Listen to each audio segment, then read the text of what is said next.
This marriage is only the beginning of my revenge." Those were the words Adrian Moretti whispered against his bride's neck as 200 guests applauded their union. To Boston's elite, it looked like a fairy tale. The powerful mafia boss marrying a beautiful stranger in a penthouse wrapped in crystal and champagne. But Leora Bennett knew the truth. She wasn't a bride. She was collateral, a debt her dead father left behind. And the man sliding a platinum ring onto her trembling finger, he was the one who would make her pay for sins she didn't commit. Want to know how a wedding became a war and how revenge turned into something neither of them expected? Stay until the end, hit that like button, and comment your city below so I can see how far this story travels. The penthouse smelled like lies and expensive roses. Leora stood perfectly still in front of the floor-to-ceiling windows, watching Boston's skyline glitter beneath a cold November sky. Behind her, the wedding planner was adjusting the train of her dress, a cascade of ivory silk that cost more than Leora had earned in 3 years of bartending. Somewhere in the next room, a string quartet practiced Vivaldi, their notes sharp and bright, cutting through the heavy silence that seemed to follow her everywhere these days. She didn't feel like a bride. She felt like a sacrifice. "Miss Bennett, you look stunning." The planner's voice was warm, professional, practiced. "Mr. Moretti is going to be breathless when he sees you." Leora almost laughed. Adrian Moretti didn't get breathless. He didn't get surprised. He didn't get anything except what he wanted. And what he wanted, apparently, was her. She caught her reflection in the glass. Dark hair pinned in elegant waves. Makeup that made her look porcelain perfect. A dress that transformed her into someone she didn't recognize. She looked like she belonged in this world of marble and money and carefully constructed power. She didn't. 2 weeks ago, she'd been serving whiskey sours in a dive bar in South Boston, splitting rent with 2 roommates, and trying to forget that her father existed. 2 weeks ago, her biggest problem was whether she could cover her share of utilities. Then her father died, and everything changed. "It's time," the planner said gently, touching Leora's elbow. "Are you ready?"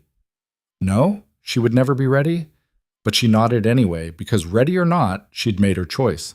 She'd walked into Adrian Moretti's office with her chin up and her options gone, and she'd agreed to this. A marriage in exchange for freedom from the debt her father left behind. A contract dressed up as a wedding. The planner guided her toward the doors, where Leora's only remaining family member waited, her cousin Mara, who'd flown in from Chicago that morning looking equal parts horrified and helpless. "You don't have to do this," Mara whispered, gripping Leora's hand. "We'll figure something else out. There is nothing else." Leora's voice was steady, even though her heart was hammering against her ribs. "This is the only way." "Marrying a stranger? Marrying him?" "He's giving me a way out, Mara. That's more than anyone else offered." Mara's eyes filled with tears. "This isn't right." "Nothing about this is right, but it's done." The doors opened. The music shifted from practice to performance. 200 faces turned toward her, a sea of strangers dressed in designer suits and glittering jewelry, all of them hungry for the spectacle. Leora forced herself to breathe, to move, to walk down the aisle lined with white roses and flickering candles. And at the end of that aisle, waiting with his hands clasped and his expression unreadable, stood Adrian Moretti. He was exactly as she remembered from their first meeting 2 weeks ago. Tall, dark-haired, devastatingly handsome in a way that felt dangerous. He wore a black tuxedo like it was armor, his shoulders broad, his posture perfect. But it was his eyes that made her falter. Cold, calculating.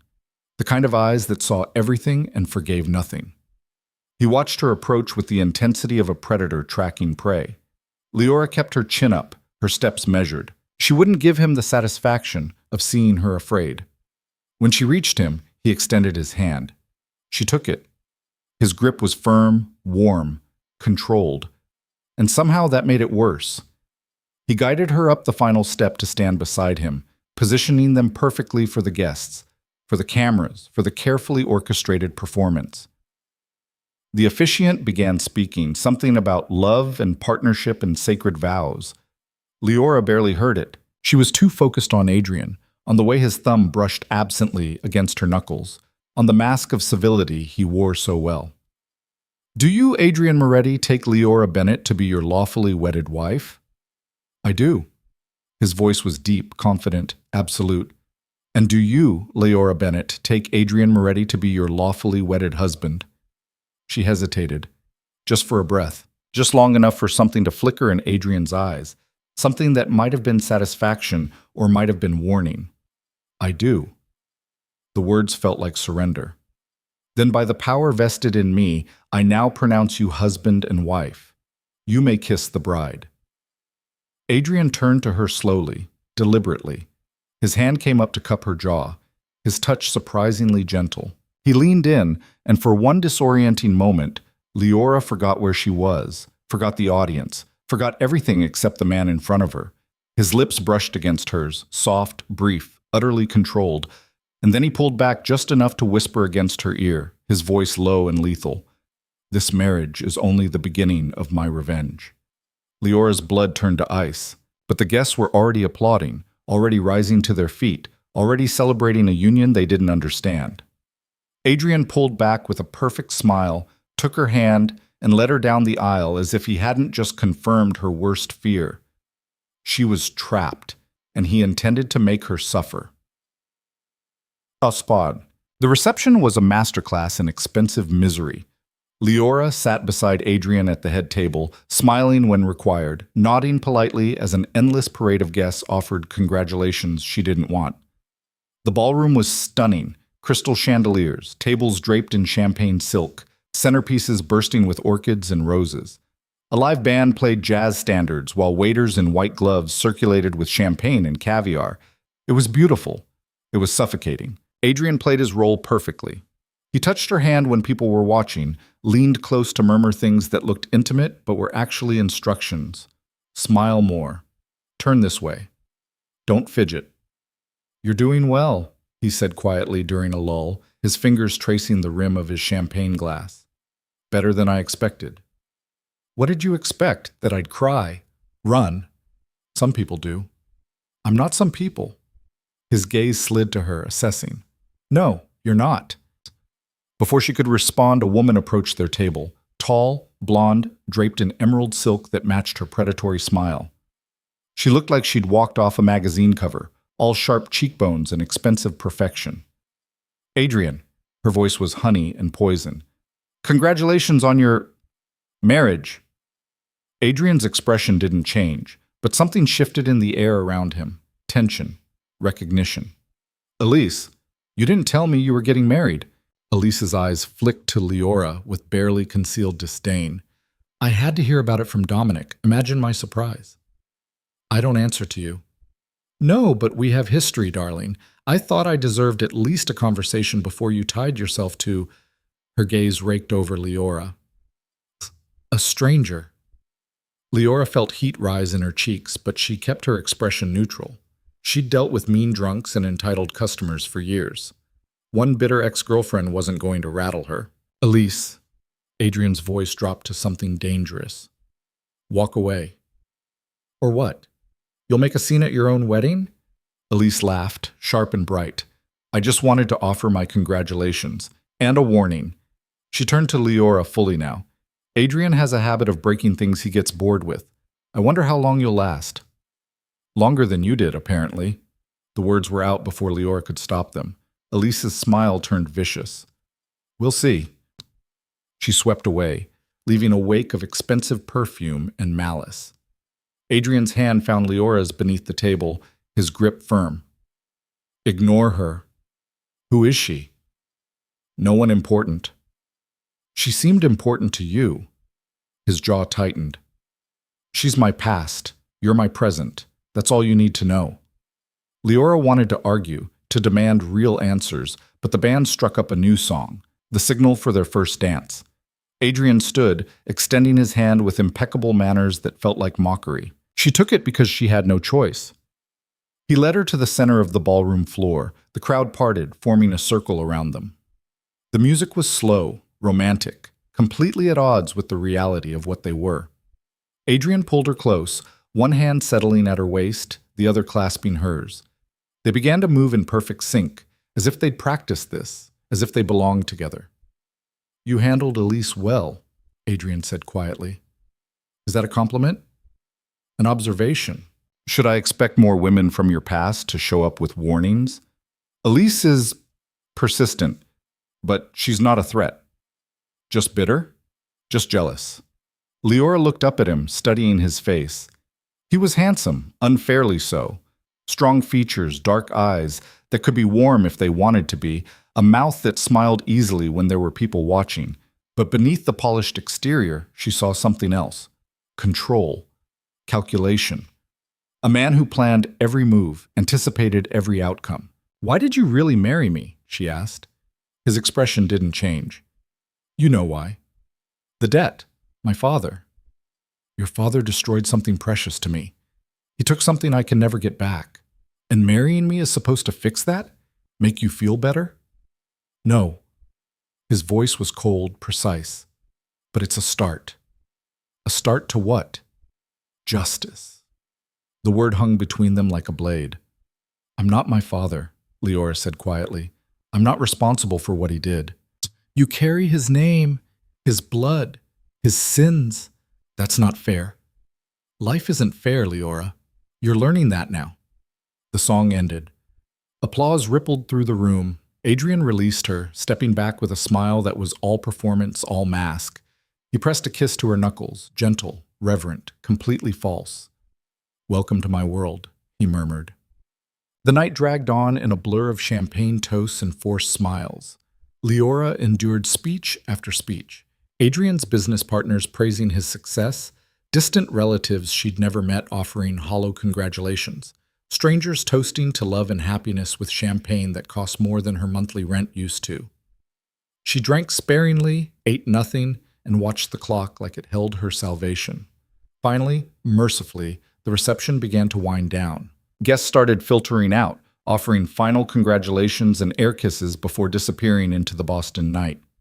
Leora's feet ached in her heels, her face hurt from smiling, and exhaustion pulled at her like an anchor. Adrian appeared at her side, his hand settling on the small of her back. "Time to go." "Go where?" "Home." The word felt wrong. This wasn't her home, nothing about this was hers. But she let him guide her through the remaining guests, through the lobby, into a waiting car. The driver pulled away from the venue smoothly, heading deeper into Boston's elite neighborhoods. Leora watched the city pass by through tinted windows. Streets she'd walked 1,000 times, now feeling impossibly distant. They pulled up to a building that looked like it belonged in a magazine spread. Sleek, modern, expensive. The penthouse, Leora realized. Adrian's home. Now, apparently, hers too.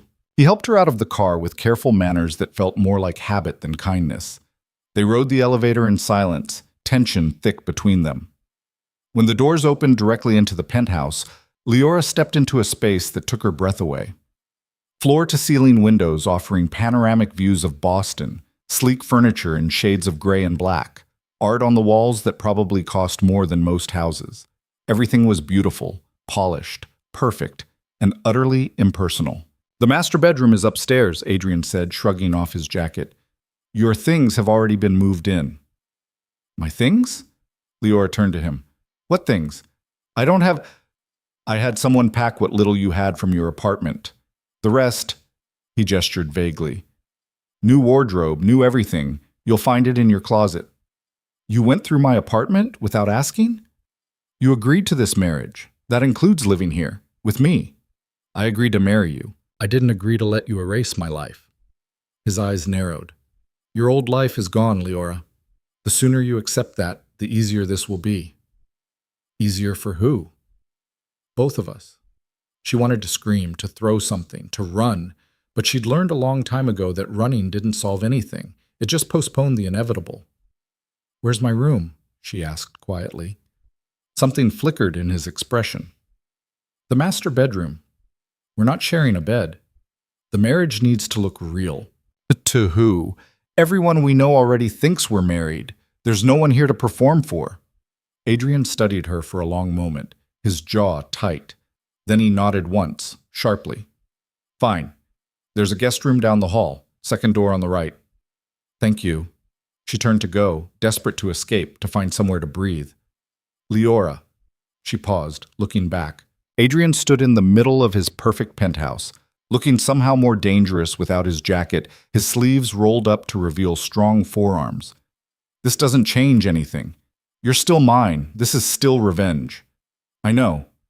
Do you? You've made it very clear. Good. He moved to the bar, pouring himself whiskey with steady hands. There are rules, expectations. Of course there are. You'll attend events with me, smile, play the devoted wife. Like a puppet, like a partner. In public, we're perfect, united. And in private, his smile was cold. In private, we're honest. Meaning, you get to be cruel and I get to endure it? Meaning we don't pretend.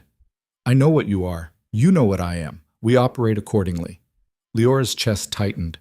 What am I, Adrian? You keep talking about my father, about sins I supposedly inherited. But you've never actually told me what he did. What did he destroy that was so precious to you? Adrian's expression went completely blank, empty. Go to bed, Leora. Tell me, go to bed. The words cracked like a whip. Leora flinched despite herself, then hated that she'd shown weakness.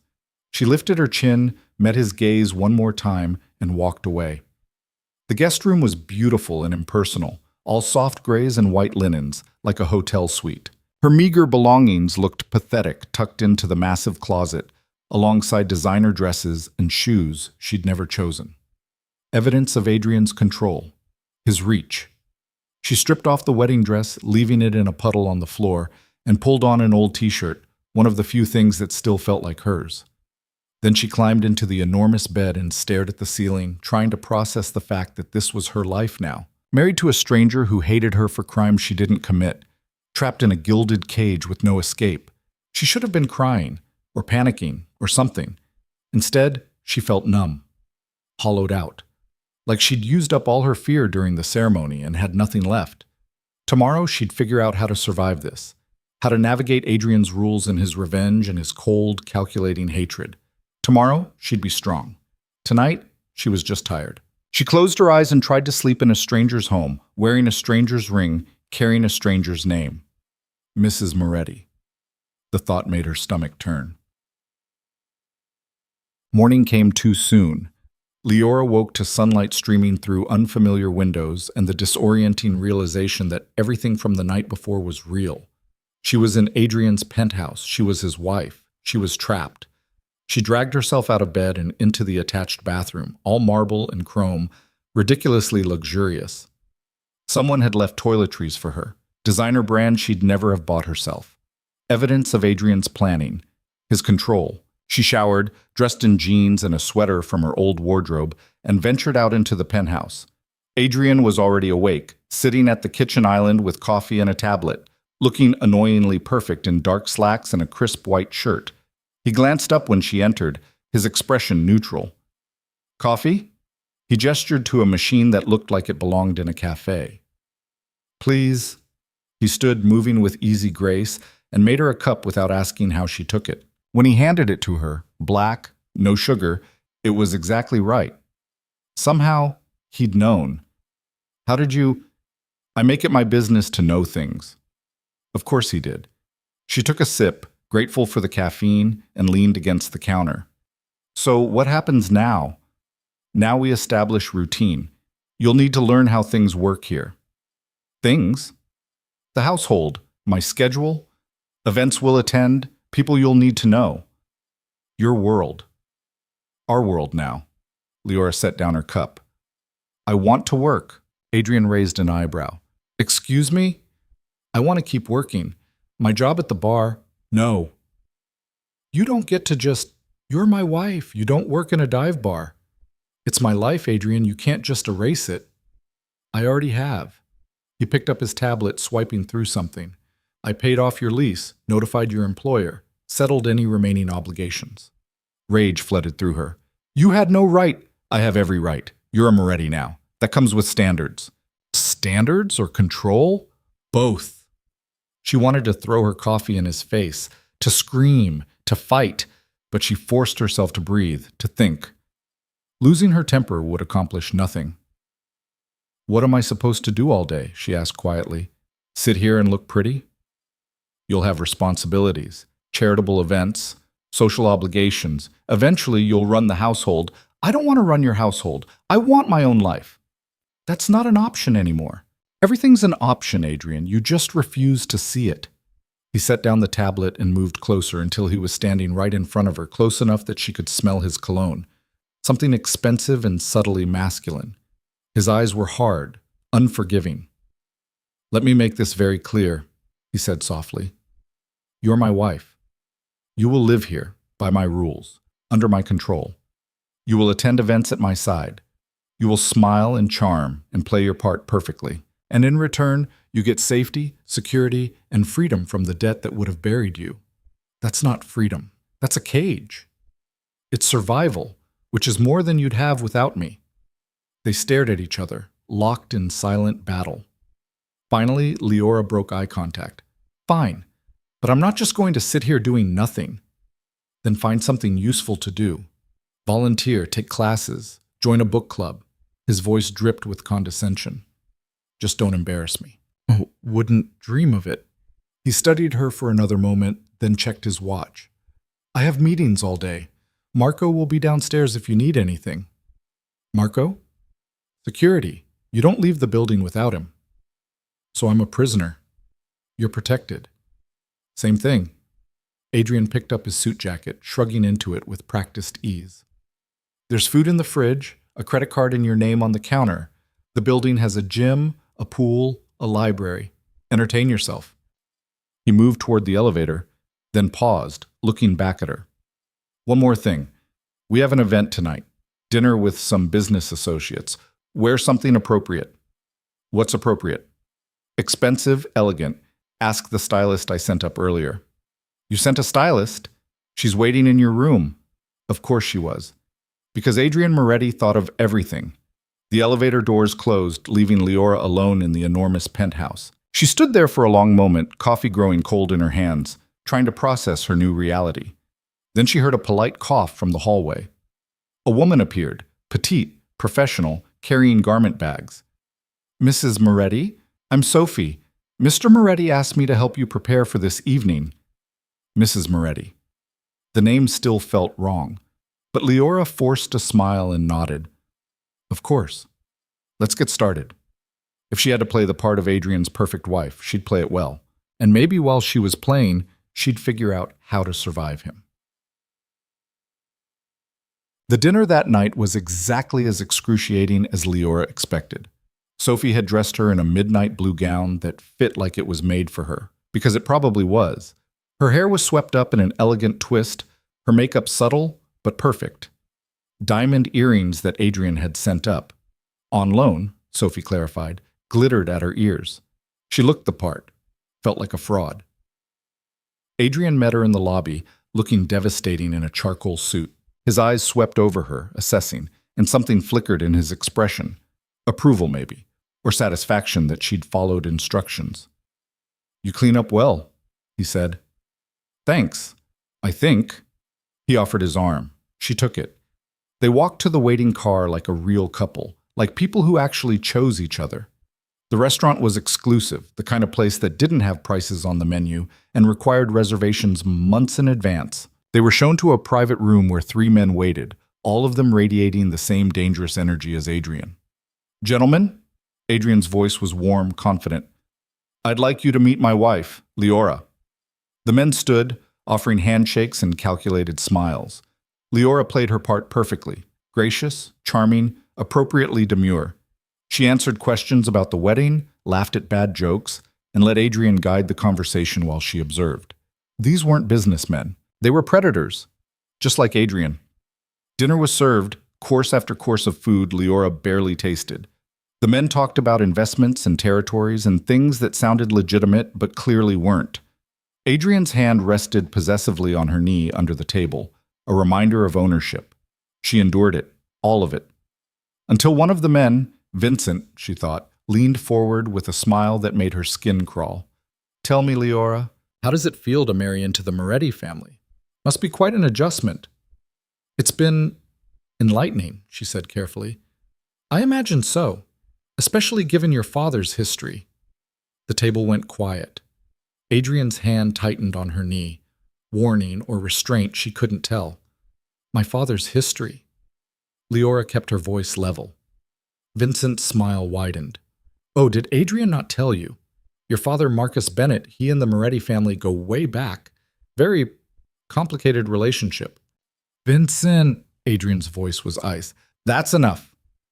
I'm just making conversation. Make it elsewhere. The tension crackled. Vincent held Adrian's gaze for a long moment, then raised his hands in surrender. Of course. My apologies, Mrs. Moretti. I meant no offense. Leora forced a smile. None taken. But inside, her mind was racing. What history? What had her father done? The dinner continued, but Leora was barely present. She smiled and nodded and played her part, but all she could think about was Vincent's words. Complicated relationship. When they finally left, climbing back into Adrian's car, Leora couldn't hold back anymore. What did Vincent mean? About my father and your family? Adrian stared straight ahead. It doesn't matter. It clearly does. Leave it alone, Leora. How can I leave it alone when it's the reason you hate me? He turned to her then, his eyes burning. You want to know what your father did? Fine. He betrayed my family. He stole from us. And in the process, he got my mother killed. The words hit like a physical blow. What? Leora's voice came out barely above a whisper. 15 years ago, your father worked for my family. We trusted him, and he sold us out to a rival organization. The information he gave them led to an attack. My mother was caught in the crossfire. Horror flooded through her. Adrian, so yes, Leora, I hate you. I hate everything about you. Because every time I look at you, I see the daughter of the man who destroyed my family. I didn't know. I swear I didn't. It doesn't matter what you knew. It matters to me. Why should I care what matters to you? The car pulled up to the building. Adrian climbed out without another word, leaving Leora sitting in stunned silence. Her father had gotten Adrian's mother killed. No wonder he hated her. No wonder this was revenge. She was living with a man whose world she'd destroyed without even knowing it. And there was no escape. Posh. Days blurred into a week. Leora learned the rhythms of her new life. Adrian leaving early for work, coming home late. They circled each other like wary animals, speaking only when necessary, maintaining icy politeness. But small things began to shift. One morning, Leora woke to find fresh flowers on the kitchen counter. Peonies, her favorite, though she'd never told him. When she asked, Adrian claimed the housekeeper must have ordered them. Another day, she found a record player in the living room, loaded with vintage jazz, the kind her mother used to play. Adrian said it had always been there. But Leora had explored every inch of the penthouse. It was new. Then there was the night she couldn't sleep and found Adrian in the living room at 2 a.m., working. He'd looked up, seen her shivering in her thin t-shirt, and wordlessly handed her his sweater before returning to his laptop. Small gestures, barely noticeable, but they were there. Leora didn't know what to make of them. She also didn't know what to make of the envelope that arrived one afternoon. Thick, expensive paper, addressed to her. Inside was an invitation to a gallery opening, along with a note in Adrian's precise handwriting. You said you wanted something to do. The Bennett Foundation needs a director. Consider it. The Bennett Foundation. Her mother's charity, the one her father had bankrupted before disappearing. Leora had assumed it was dead. Apparently Adrian had resurrected it. Why? She found him that evening in his office, papers spread across his desk. The foundation, she said without preamble. Why? He didn't look up. You wanted to work. Now you can. But why that specifically? It's your mother's legacy. Seemed appropriate. You're letting me run a charity? I'm letting you have purpose. Don't read too much into it. But Leora was reading into it. Because this wasn't cruelty. This was something else. Thank you, she said quietly. Adrian's pen paused for just a second. Don't thank me. Just don't waste it. She left him to his work, but the weight of confusion sat heavy in her chest. Who was this man? The one who whispered revenge on their wedding night but bought her flowers? The one who controlled everything but gave her freedom in small, unexpected ways? She didn't understand him, but maybe, just maybe, that was the point. Maybe Adrian Moretti didn't want to be understood. Maybe, like her, he was just trying to survive. The gallery opening was Leora's first real test. She'd spent days preparing, researching donors, memorizing names, learning everything she could about her mother's foundation and what it used to represent. When she arrived at the event in a dress Adrian had somehow known would be perfect, she felt almost confident. Almost. Adrian stayed close at first, introducing her to important people, his hand steady at her back. But as the evening progressed, he drifted away, leaving her to navigate alone. Leora charmed donors. She spoke passionately about the foundation's mission, helping women escape poverty through education and job training. She secured promises of funding, made connections, felt herself come alive in a way she hadn't since this whole nightmare began. She was good at this, and for the first time since marrying Adrian, she felt like herself again. She was mid-conversation with a potential major donor when she felt eyes on her. She turned to find Elise watching from across the room, champagne in hand, predatory smile in place. Leora excused herself and approached. Might as well face this head on. Elise. Leora, lovely event. Elise's gaze swept over her. You're playing the philanthropist wife beautifully. I'm not playing. No? Could have fooled me. Then again, you fooled Adrian into marrying you, so I suppose you're good at deception. I didn't deceive anyone. Really? So he knows about your father, about what Marcus Bennett did to his family? Ice flooded Leora's veins. How do you eat? Everyone knows, darling. That's the joke. Adrian married the daughter of his family's greatest enemy. Some call it justice. I call it torture. Elise leaned closer, her voice dropping to a whisper. He's going to destroy you, you know, slowly, methodically, and when he's done, you'll be nothing. Why are you telling me this? Because I want you to understand something. Adrian Moretti doesn't love, he doesn't forgive, and he never, ever forgets. Elise's smile was sharp enough to cut. You're a pawn in a game you don't even understand, and pawns always get sacrificed. She swept away, leaving Leora shaking. But before the fear could take hold, a hand touched her elbow. She turned to find Adrian, his expression dark, his eyes tracking Elise's retreat. What did she say to you? Nothing important. Leora. She tried to scare me. It didn't work.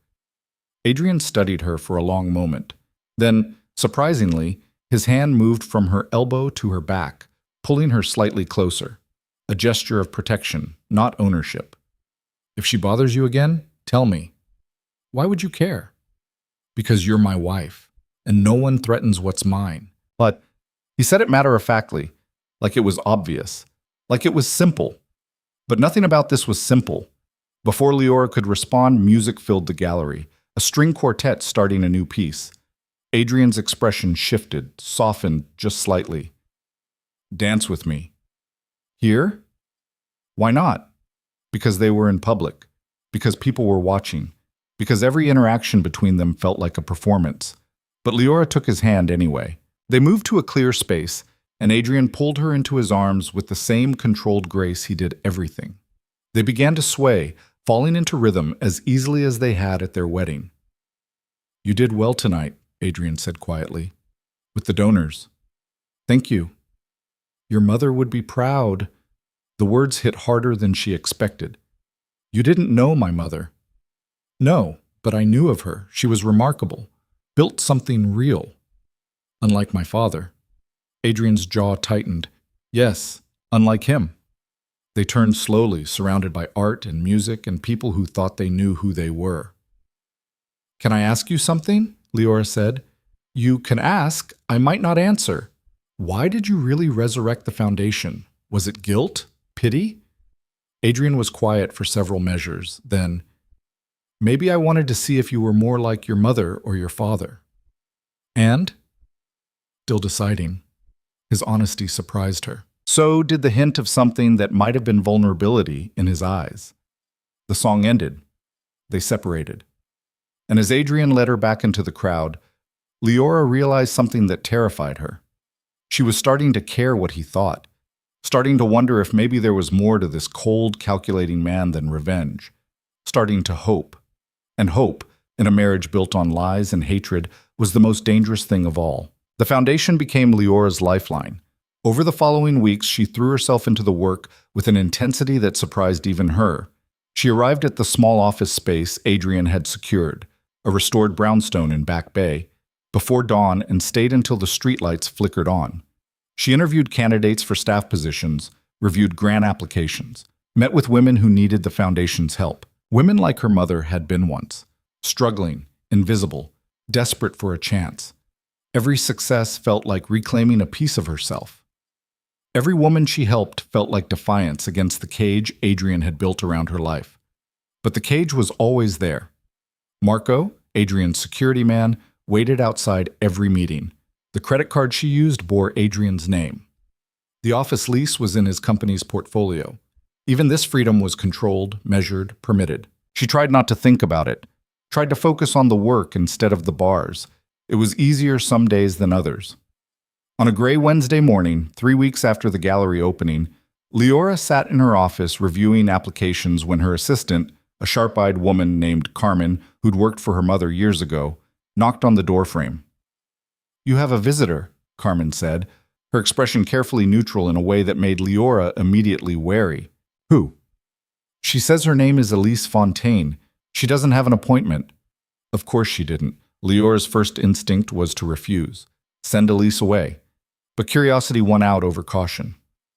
"Send her in." Elise swept into the modest office like she owned it, all designer clothes and expensive confidence.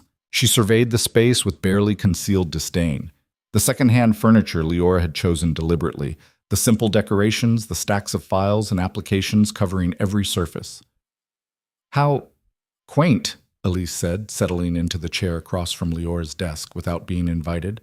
"Plain charity worker suits you. Very wholesome." "What do you want, Elise?" "To talk, woman to woman. We have nothing to talk about." "Don't we?" Elise crossed her legs elegantly. "We're both trapped in Adrian Moretti's orbit. That gives us plenty to discuss." "You're not trapped. You chose to be here." "And you didn't?" Elise's smile was sharp. "Please. We both know you married him to escape debt. At least I was honest about wanting his money and power. I didn't want either of those things." "No, you just wanted survival. How noble." Elise leaned forward. "But here's what you don't understand yet, Leora. Adrian doesn't do anything without a reason. This foundation, this office, the illusion of freedom he's given you, it's all part of his plan." "What plan?" "To break you, to make you think you have something real, something that matters, and then take it away." Elise's eyes glittered. "He's done it before. To business rivals. To anyone who crosses him. He gives them hope first, makes them comfortable, and then he destroys them when they least expect it." "You don't know what you're talking about." "Don't I? I was with Adrian for 2 years. I know exactly how he operates." "Then why did he end things with you?" The question landed like a slap. Elise's expression flickered, just for a second, before the mask returned. "He didn't end things. I did." "That's not what I heard." "From who?" "Adrian?" Elise laughed, brittle and bright. "Of course he'd rewrite history. But the truth is, I left him because I finally understood what he is. A man who can't love, can't feel, can't give anything except control and cruelty. If you really believe that, why are you still circling him? Why show up at events, at galleries here?" Elise stood abruptly. "Because I want you to understand what you've gotten yourself into, before it's too late." "Why would you care?" "Maybe I don't, or maybe I just don't want to watch another woman make the same mistakes I did." She moved toward the door, then paused. "He'll hurt you, Leora. It's what he does. And when he's done, you'll have nothing left." She left in a cloud of perfume and malice. Leora sat very still for a long moment, Elise's words echoing in her mind. Then she forced herself back to work, back to applications and budgets and things she could actually control. She wouldn't give Elise the satisfaction of fear. But doubt had taken root, and it was growing. That evening, Adrian came home earlier than usual. Leora heard the elevator doors open as she stood in the kitchen, attempting to make tea. She'd learned the penthouse's rhythms by now, the hum of the espresso machine Adrian used every morning, the specific creak of the floorboards near his office, the way the light changed through the windows as day became night. She'd learned him too, in small ways. The tension in his shoulders when business was stressful, the slight softening around his eyes when he was amused, the careful way he never touched her except when necessary, like she might break, or he might.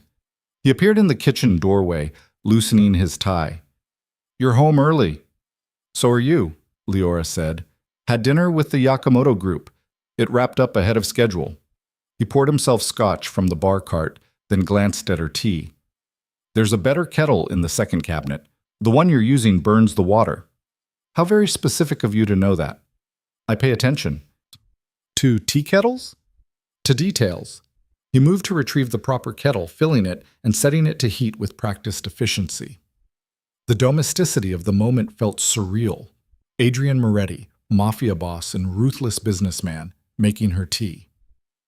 "Elise came to see me today," Leora said. Adrian's hand stilled on the scotch glass. "Where?" "The foundation office." "What did she want?" "To warn me about you, again." "And what did she say this time?" "That you're incapable of love, that you're planning to destroy me, that this freedom you've given me is just set up for a bigger fall." Leora watched him carefully. "Is she right?" Adrian was silent for a long moment. The kettle began to whistle. He poured water over her tea bag with careful precision, then handed her the cup. "Elise is bitter," he said finally. "She wanted something I couldn't give her." "Love?" "A version of myself that doesn't exist." He took a drink. "She wanted me to be softer, more open, more like the men in her romance novels." "And you're not." "No." "So what are you?" Adrian looked at her directly, his dark eyes unreadable. "Exactly what you see. A man who keeps his promises and protects what's his." "I'm not yours to protect."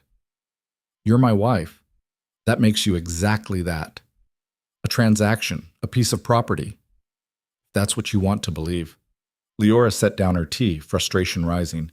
"You don't get to do this. Play the protector husband while simultaneously treating me like collateral for my father's sins." "I can be both." "That's not fair." "I never promised fair, Leora. I promised survival." "And what about you?" The question burst out before she could stop it. "Do you survive? Or do you just exist in this perfect, controlled world you've built where nothing touches you and nobody gets close?" Something dangerous flashed in his eyes. "You don't know anything about my world." "Then tell me." "Explain it, because I'm living in it now and I don't understand the rules." "The rules are simple. Stay loyal. Don't ask questions. Do what needs doing." "Those aren't rules. That's a prison." Adrian's jaw tightened. He set down his glass with controlled force. "You want to know about my world? Fine. Let me show you." He pulled out his phone, made a call, spoke quietly in Italian. Then he grabbed his jacket. "Come on." "Where are we going?" "You wanted to understand. Now you will." Leora should have refused, should have stayed safe in the penthouse. But curiosity overwhelmed caution. She grabbed her coat and followed him. They drove through Boston in tense silence, Marco at the wheel, heading away from the polished neighborhoods Leora had grown accustomed to. The buildings grew rougher, the streets darker, until they pulled up to a warehouse that looked abandoned. "Stay close," Adrian said as they exited the car, "and don't speak unless I tell you to." He led her inside through corridors that smelled of oil and rust until they reached a room where 4 men waited. They stood when Adrian entered, their deference immediate and absolute. "Boss," one said, "we caught him trying to move product through the harbor, bypass the checkpoints completely." In the center of the room, tied to a chair, sat a man Leora didn't recognize. His face was bruised, his lips split, fear radiating from him in waves. "Please," the man begged when he saw Adrian. "Please, I didn't know it was your territory. I swear." "You knew." Adrian's voice was ice. "Dominic warned you last month. You chose to ignore it. I was desperate. What you needed was to follow the rules." Adrian circled the man slowly, predatory. "Rules exist for a reason. They keep order, keep everyone safe." "I'm sorry, please. I'll pay whatever." "It's not about money." Adrian stopped directly in front of him. "It's about respect. And you disrespected me." Leora's heart pounded. She understood what she was witnessing, a demonstration of power, of the violence underlying Adrian's controlled exterior. This was who he really was. Not the man who made her tea, the man who broke people who crossed him. Adrian glanced at her as if checking her reaction. She kept her expression neutral, even though fear clawed at her throat. "What's the standard penalty for territory violation?" Adrian asked his men. "Broken hand, boss. Message to their organization." Adrian nodded slowly. Then he pulled out a gun. Leora's breath caught. But Adrian didn't shoot.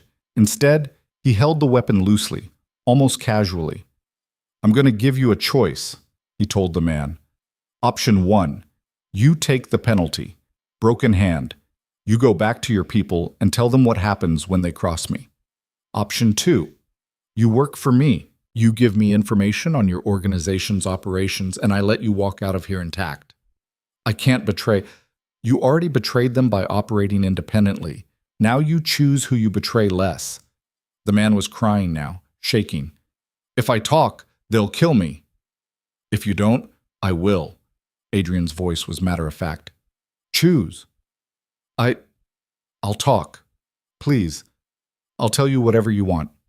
Adrian handed the gun to one of his men. "Take him to the safe house. Get everything he knows, then set him up with a new identity and get him out of Boston." "Boss?" "He made the right choice. Honor that." The men dragged the crying man away. Adrian turned to Leora, his expression carefully blank. "Now you understand." Leora's voice was steady despite her racing heart. "You wanted me to see you threaten someone? I wanted you to see mercy." "That was mercy?" "I could have killed him, should have, by traditional standards, but I gave him a choice, a way out." Adrian moved closer. "That's what I do, Leora. I give people choices. What they do with them determines everything." "Like you gave me a choice? Marry you or lose everything?" "Yes, exactly like that. That's not a real choice. It's more than most people get." They stared at each other in the dim warehouse light. Leora saw it then, the truth beneath Adrian's controlled exterior. He genuinely believed this, that offering impossible choices was mercy, that control was protection, that his version of justice was fair. He'd built an entire world on these beliefs, and she'd married into it. "Take me home," she said quietly. Adrian's expression didn't change. "As you wish." The drive back was silent. When they reached the penthouse, Leora went straight to her room without a word. She stripped off her clothes, stood in the shower until the water ran cold, and tried to process what she'd witnessed. This was her husband, a man who wielded violence like a scalpel, precisely, purposefully, without hesitation. A man who saw mercy in impossible choices and justice in broken hands. And somehow, impossibly, she was starting to understand him. That terrified her more than anything. The next morning, Leora woke to find a note slipped under her door. Adrian's handwriting, sharp and precise. "I have a business trip, Chicago, 3 days. Marco stays with you. The penthouse security knows you're alone. Don't do anything stupid. No signature, no warmth, just instructions." Leora crumpled the note and tossed it in the trash. 3 days without Adrian felt like breathing room, like possibility. She threw herself into foundation work with renewed energy, staying late at the office, meeting with more women who needed help, avoiding the penthouse and its suffocating memories. On the second evening, Carmen knocked on her office door around 8. "You should go home," Carmen said gently. "You've been here since 6 this morning." "I'm fine." "You're exhausted." "I'm productive." Carmen sat down, uninvited, and fixed Leora with a knowing look. "Your mother used to do this too. Work herself to the bone trying to avoid going home to your father." Leora's hand stilled on the keyboard. "You knew my father?" "I knew what he put your mother through, the gambling, the lies, the way he'd disappear for weeks and come back expecting everything to be fine." Carmen's voice was soft. She loved him anyway, for a long time, until she couldn't anymore. What changed? She realized love without respect is just slow poison, and she deserved better. Leora looked down at her hands, at the platinum wedding ring she still wore, the weight of it suddenly unbearable. "Adrian's not like my father," she said quietly. "Isn't he? Different vices, maybe, but the same control, the same inability to see you as a partner instead of a possession. He's trying. Is he? Or are you just hoping he will?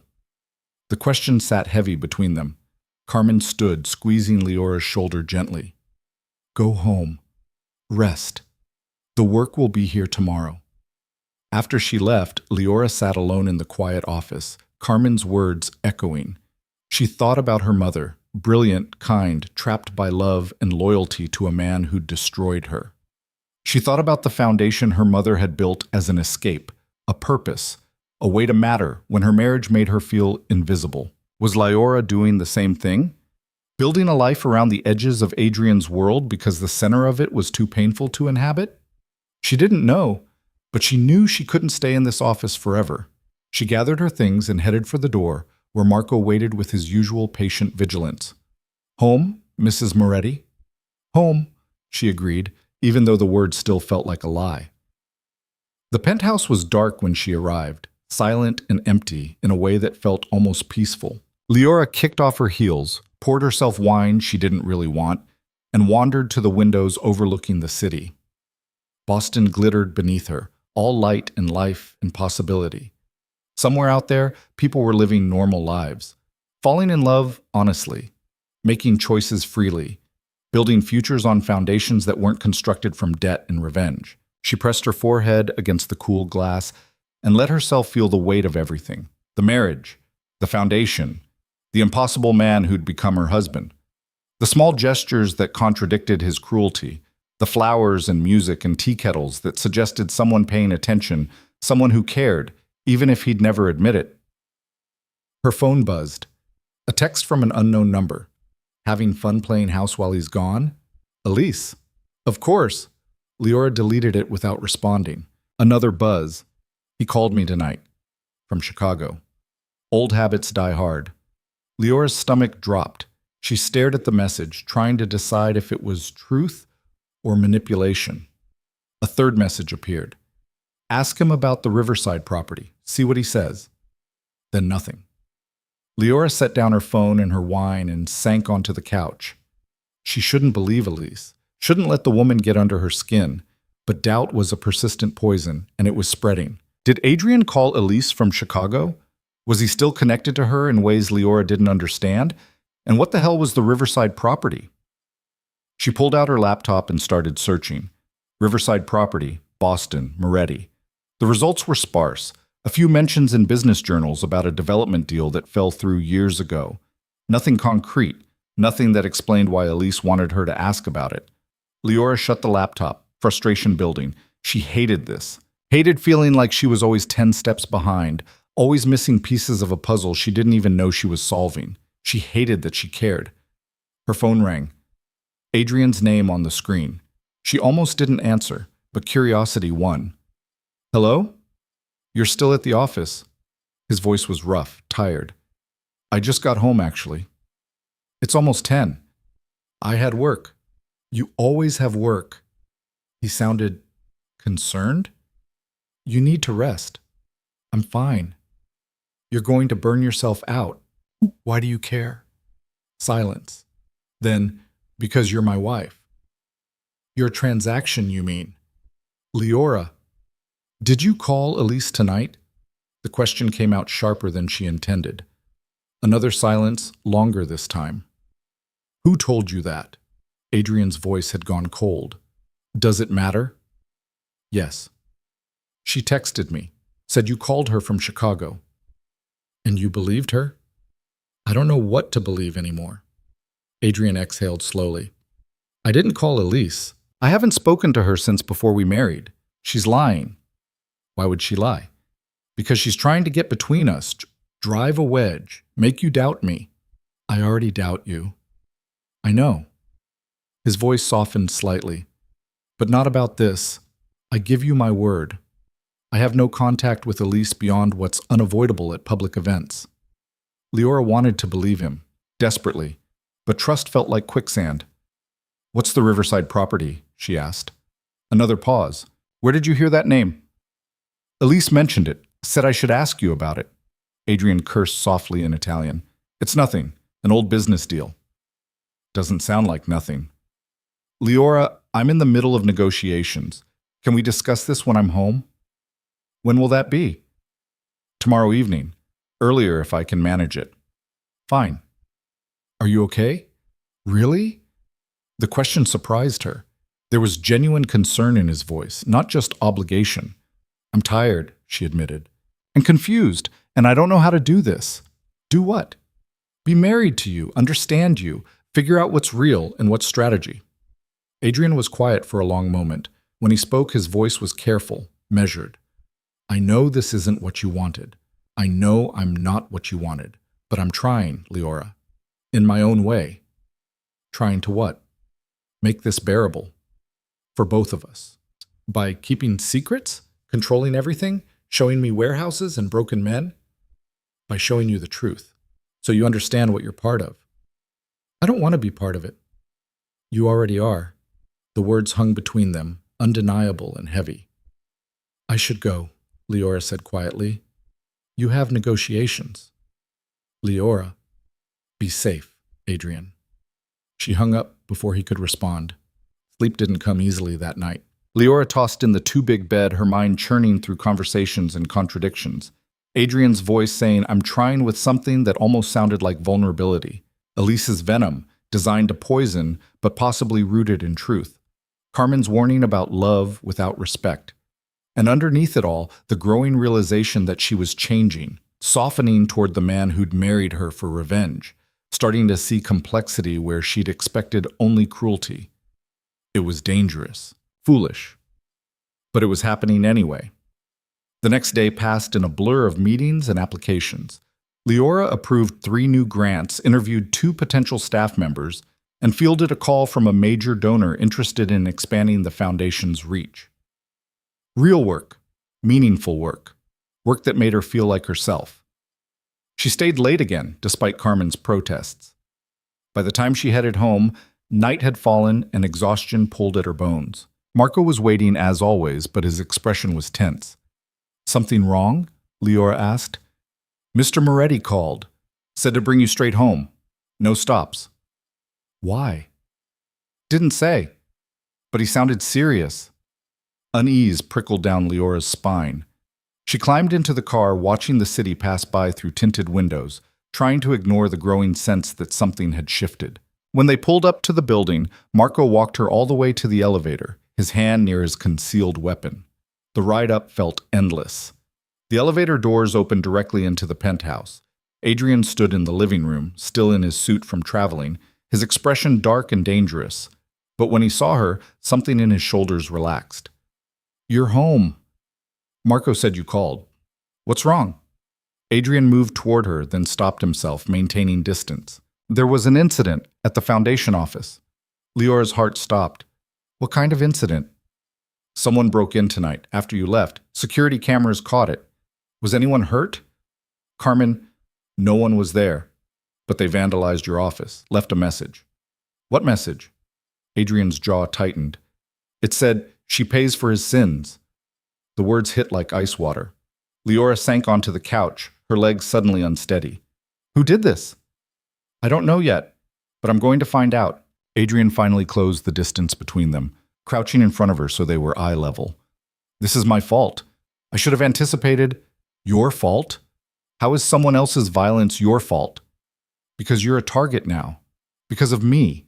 Because of our marriage. You mean because of my father? Both. His hand covered hers, warm and steady. I'm going to protect you, Leora, I promise. How? By locking me in here, making me more of a prisoner than I already am? By finding whoever did this and making sure they never threaten you again? There was violence in his voice now, cold, controlled, absolute. The same violence she'd witnessed in the warehouse, but this time it was directed at someone who'd threatened her.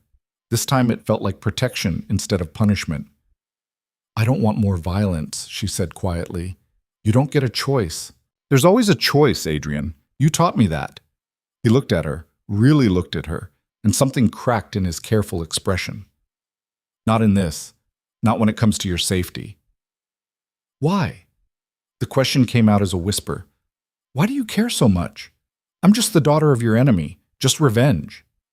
Adrian's hand tightened on hers. For a long moment, he didn't speak. Then, so quietly she almost missed it. You stopped being just revenge a long time ago. The words detonated in the space between them. What? But Adrian stood, the moment broken. You'll stay home tomorrow. No foundation, no meetings. I'm tripling security. Marco will be with you at all times when I'm not. Adrian, this isn't negotiable. Nothing with you is negotiable. No, he agreed, not when it comes to keeping you alive. He walked away, leaving Leora sitting alone with those impossible words echoing in her mind. You stopped being just revenge a long time ago. What did that mean? That he cared? That she mattered? That somewhere in this calculated marriage, something real had taken root? She didn't know, but the Foundation office attack had changed something. The invisible threat had become real, tangible, dangerous. And Adrian's response told her everything his words wouldn't. Whatever she was to him now, it wasn't just revenge anymore. That should have terrified her. Instead, impossibly, it felt like hope. The penthouse became a fortress overnight. Leora woke the next morning to find 2 additional security personnel stationed in the lobby, cameras installed at every entrance, and Marco positioned outside her bedroom door like a sentinel. The freedom she'd fought so hard to carve out had evaporated in a single act of violence. She found Adrian in his office, phone pressed to his ear, speaking rapid Italian. He looked like he hadn't slept, his shirt wrinkled, tie discarded, dark circles under his eyes. When he saw her in the doorway, he ended the call abruptly. You should be resting. I'm not tired. Leora moved into the office, noting the files spread across his desk. The security footage paused on one of his monitors. Have you slept at all? I'll sleep when I find who did this. She recognized the obsession in his voice, the dangerous focus. Adrian, you can't. I can and I will. He stood, moving to the window. I've already put word out. Every contact, every informant, someone knows who targeted the Foundation. And when you find them, they'll wish they'd never heard your name. The cold certainty in his voice should have frightened her.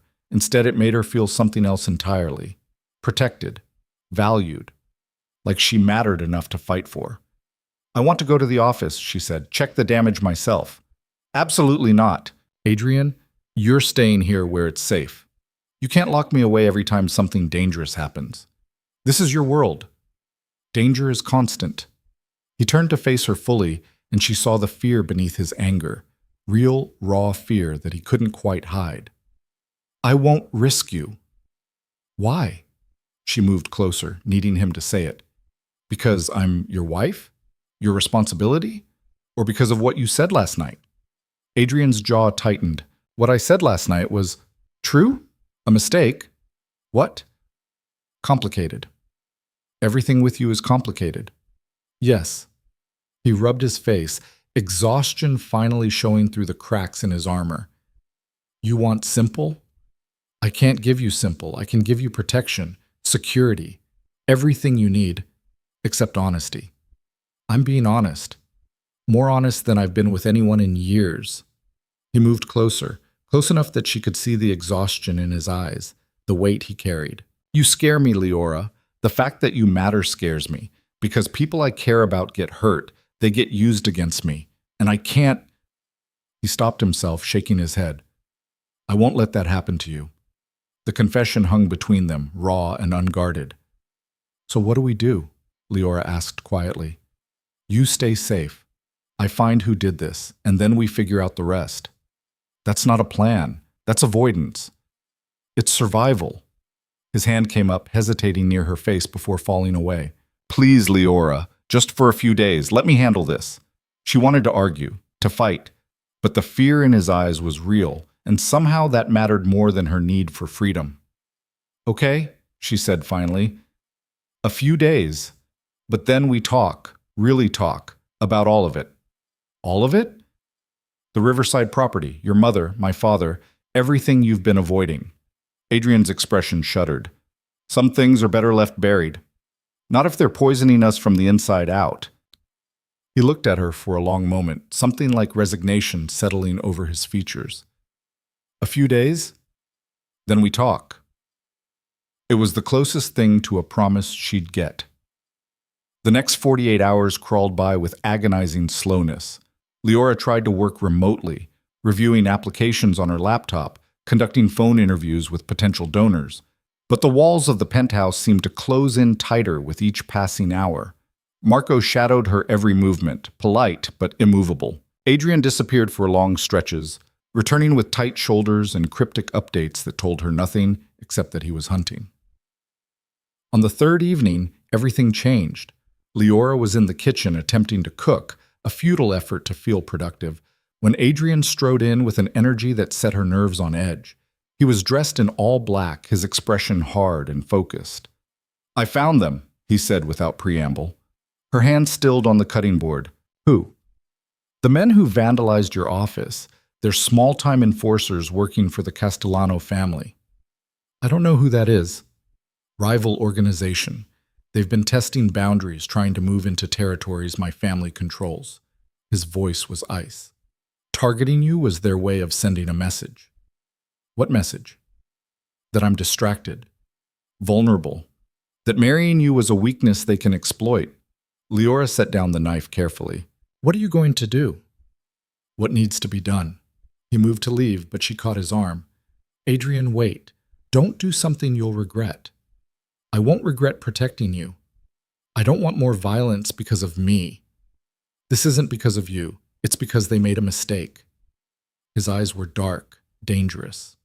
And mistakes have consequences. "Please." She didn't know what she was asking for. Mercy? Restraint? Some evidence that he was more than the violence his world demanded? "Just be careful." Something in his expression softened fractionally.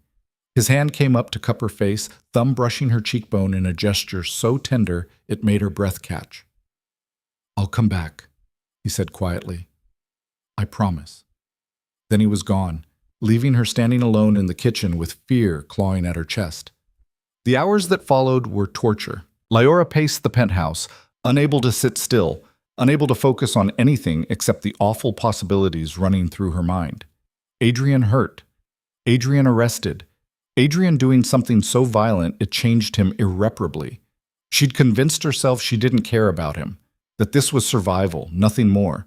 But the terror squeezing her heart told a different truth. It was past midnight when she heard the elevator. She rushed to the living room just as the doors opened, revealing Adrian flanked by two of his men. He was walking under his own power, but there was blood on his shirt, a cut above his eyebrow. "You're hurt." She was at his side before she could think, hands hovering near the injury. "What happened?" "I'm fine." He dismissed his men with a gesture, waiting until the elevator doors closed before turning to her fully. "It's handled." "Handled how?" "The men who targeted you are dealt with. The Castellanos received a very clear message about respecting boundaries. It won't happen again." "Adrian, your face. It's nothing. One of them got lucky with a punch before my men subdued him." Leora pulled him toward the kitchen, forcing him to sit while she retrieved the first aid kit.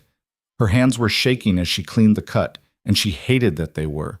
Hated that she cared this much about a man who'd married her for revenge. "You're trembling," Adrian observed quietly. "I was worried." "About me?" "Don't sound so surprised. Despite everything, I don't want you dead." His hand caught hers, stilling her movements. "Leora, look at me." She did, meeting his dark eyes. "I meant what I said before," Adrian continued. "You're not just revenge anymore. You haven't been for a while." "Then what am I?" "I don't know yet, but it's more, and that terrifies me." The honesty in his voice broke something open in her chest. "It terrifies me too." "Because you hate me?" "Because I don't. Not anymore. And I don't know what to do with that." Adrian's thumb traced across her knuckles, the gesture achingly gentle. "Neither do I." They sat in charged silence, the air between them heavy with things neither knew how to say. Finally, Leora finished bandaging the cut and stepped back, needing distance to think clearly. "You promised we'd talk," she said. "About everything." Adrian stood slowly, weariness settling over him like a cloak. "I did." "So talk. Tell me about the Riverside property." His expression closed off immediately. "Leora, you promised, Adrian, no more avoiding." He was silent for a long moment, internal war playing across his features. Then he moved to the bar cart, poured 2 whiskeys, and handed her one. The Riverside property was supposed to be a legitimate development project, he began, voice carefully controlled. My father wanted to move the family business away from the old operations. Build something clean, legal, something my mother could be proud of. Leora sipped her whiskey, waiting. He put your father in charge of securing permits, managing contracts. Marcus Bennett was good at navigating bureaucracy, making connections. My father trusted him completely. Adrian's grip tightened on his glass. That trust was misplaced. What happened? Your father was feeding information to the Volkov organization, our biggest rivals at the time. Every move we made, every plan we had, they knew about it. When we finally figured out the leak, my father confronted Marcus. Adrian's voice went flat, emotionless. Marcus ran, disappeared with $500,000 and enough information to destroy several operations. The Volkovs used what he gave them to orchestrate an attack on our legitimate holdings, trying to force us back into the criminal operations we were trying to leave behind. The attack where your mother, she was at the Riverside site, checking on construction, something she did every week because she believed in the project, believed in the future it represented. His hand was white-knuckled around the glass now. The Volkovs planted a bomb. Crude, brutal, meant to send a message. She didn't have a chance. Leora felt tears burning her eyes. Adrian, I'm so sorry. Your father didn't plant the bomb, but his betrayal made it possible. His information told them exactly where to strike, exactly when she'd be vulnerable. He finally looked at her, and the pain in his eyes was devastating. So yes, I blame him. I blame him for destroying my family's future, for killing the one person who saw good in us. I didn't know, Leora whispered. I swear, I never knew any of this. I believe you. You were what, 12 when it happened? 13. He left us that same year. I always wondered why. Now I know. He was running from me, from my family, from the consequences of what he'd done. Leora set down her whiskey with shaking hands. So when you found out he died, that he'd left me with his debts, I saw an opportunity, a chance to finally collect on what he owed, to make someone pay for what was taken from me. And that someone was me. Yes. No apology, just brutal honesty. I married you to hurt him, even in death, to take from his bloodline what he took from mine. The words should have destroyed her, should have shattered whatever fragile thing had been building between them. But instead, Leora felt something like clarity settling over her. But it didn't work, she said quietly. Did it? Adrian's laugh was bitter. No, because you're nothing like him. You're strong where he was weak, honest where he lied. You take responsibility while he ran from it. He moved closer until only inches separated them. You're everything he wasn't, and that makes hating you impossible. So what now? Her voice was barely audible. Where does that leave us? I don't know. This wasn't part of the plan. What wasn't? Caring about you. Wanting you safe for reasons that have nothing to do with revenge or obligation. His hand came up to her face again, cradling it gently. Lying awake, wondering if you're happy. If you'll ever forgive me for trapping you in this life. Leora's breath caught. Adrian? The elevator chimed, shattering the moment. They sprang apart as the doors opened, revealing one of Adrian's men looking apologetic and urgent. Boss, sorry to interrupt. We have a situation. Adrian's expression shifted instantly, all business. What kind of situation? Elise Fontaine is downstairs, demanding to see you. She says it's urgent. Tell her to leave. We tried. She's threatening to call the police, make a scene. Says she has information about the Castellano incident. Adrian cursed under his breath. Fine, bring her up, but she has 5 minutes. The man nodded and disappeared. Adrian turned back to Leora, frustration evident in every line of his body. I'm sorry. I need to handle this. It's fine. Leora was already moving toward her room, needing space to process everything he'd just told her. I'll give you privacy. Leora, 5 minutes, right? I'll be in my room. She escaped before he could argue, her mind spinning with revelations. Adrian's mother, her father's betrayal, the Riverside property that had represented hope and ended in tragedy. And underneath it all, Adrian's confession that he cared about her, that the revenge he'd planned had transformed into something neither of them expected. She sat on her bed, trying to organize her thoughts, when she heard raised voices from the living room. Elise's sharp tones, Adrian's controlled responses. Curiosity overwhelmed discretion. Leora crept to her door, opening it just enough to hear. Insane, Adrian. Going after the Castellanos directly. What were you thinking? I was thinking someone threatened my wife. Your wife. Elise's laugh was cruel. You mean your revenge plot? The girl you married to torture her dead father? That's not what this is anymore, isn't it? Because from where I'm standing, you're just playing house with the enemy's daughter while pretending it means something. What do you want, Elise? Adrian's patience was clearly wearing thin. I want you to wake up. The Castellanos aren't going to take your message lying down. You've started a war over a girl who means nothing. She's not nothing. Really? Then what is she? Your wife? Your pawn? Your redemption? Elise's voice dripped venom. You can't have it both ways, Adrian. You can't marry someone for revenge and then fall for them. That's not how this works. I don't need your input on my marriage. No, you need a reminder of who you really are. You're Adrian Moretti. You don't get weak for anyone. You don't compromise. You take what you want and destroy what stands in your way. Is that what you think I should do to Leora? Destroy her? I think you should remember why you married her in the first place, before you start believing your own performance. Silence. Then Adrian's voice, cold and final. Get out. Adrian, get out. Now. And don't come back. We're done, Elise. Whatever you think we had, whatever you're hoping to resurrect, it's over. You're making a mistake. The only mistake I made was letting you think you had any say in my life. Marco will escort you out. Footsteps. The elevator chiming. Then silence. Leora stood frozen behind her door, heart pounding. Adrian had defended her, chosen her over Elise's poison, called her his wife with conviction, not obligation. She opened the door fully to find Adrian standing in the hallway, looking exhausted and somehow vulnerable in a way she'd never seen. How much did you hear? He asked. Enough. I'm sorry you had to... Don't apologize. Leora moved toward him slowly. She's right about one thing. This is impossible. You can't marry someone for revenge and then fall for them. I know. So which is it, Adrian? Am I revenge or am I something else? He looked at her with such raw honesty it made her chest ache. You're everything else, and I have no idea what to do about it. Neither do I. They stood there, two people trapped in an impossible situation, bound by marriage and debt, and something neither could name. Finally, Adrian reached for her hand, threading his fingers through hers. I should let you sleep. It's late. I'm not tired. Leora, stay. The word came out before she could stop it. Just for a while.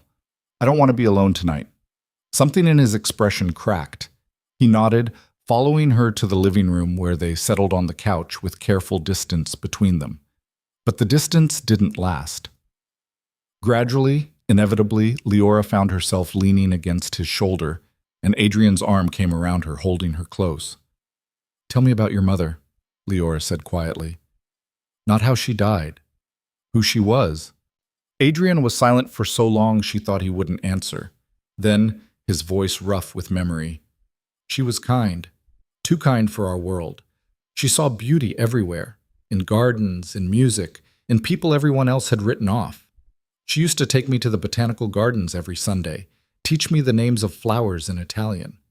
She believed our family could be different, better. She sounds wonderful. She was, and your father took her from me. I know, and I can't change that, can't fix it or make it right. I don't want you to fix it. His arm tightened around her. I just want... He stopped, struggling with words. What? To stop feeling like I'm betraying her every time I look at you and don't see an enemy. Leora turned to face him, close enough to see the conflict in his eyes. Maybe you're not betraying her. Maybe you're honoring her. How? By choosing something other than revenge. By building instead of destroying. Isn't that what she wanted? For your family to be better? Adrian's hand came up to her face, his touch achingly gentle. You make it sound simple. It's not simple, but it's possible. Is it? Can we really move past where we started? I don't know, but I think we're already doing it. He leaned forward slowly, giving her time to pull away. She didn't. His forehead rested against hers, their breath mingling in the small space between them. I'm still going to make mistakes, he said quietly. I'm going to try to control things, protect you in ways you don't want. I know. And you're still going to fight me. Push back. Refuse to be contained. Absolutely. His lips quirked in something almost like a smile. This is going to be complicated. Everything with us is complicated. Yes. His hand slid into her hair, cradling her head. But maybe complicated is better than nothing. Maybe, Leora agreed. He kissed her then, not the controlled performance from their wedding, but something real and raw and searching. Leora kissed him back, her hands fisting in his shirt, pulling him closer. It was desperate and honest and terrifying, this thing building between them. When they finally broke apart, both breathing hard, Adrian pressed his forehead to hers again. I should go, he said, though he made no move to leave. You should. This is a bad idea. Terrible idea. But neither of them moved. They stayed tangled together on the couch as night deepened into early morning, talking in quiet voices about nothing and everything. Adrian told her about his mother's garden, about Sunday mornings filled with flowers and Italian words. Leora told him about her mother's foundation, about the women they'd helped, about the legacy she was trying to rebuild. They didn't talk about the future, didn't make promises they couldn't keep.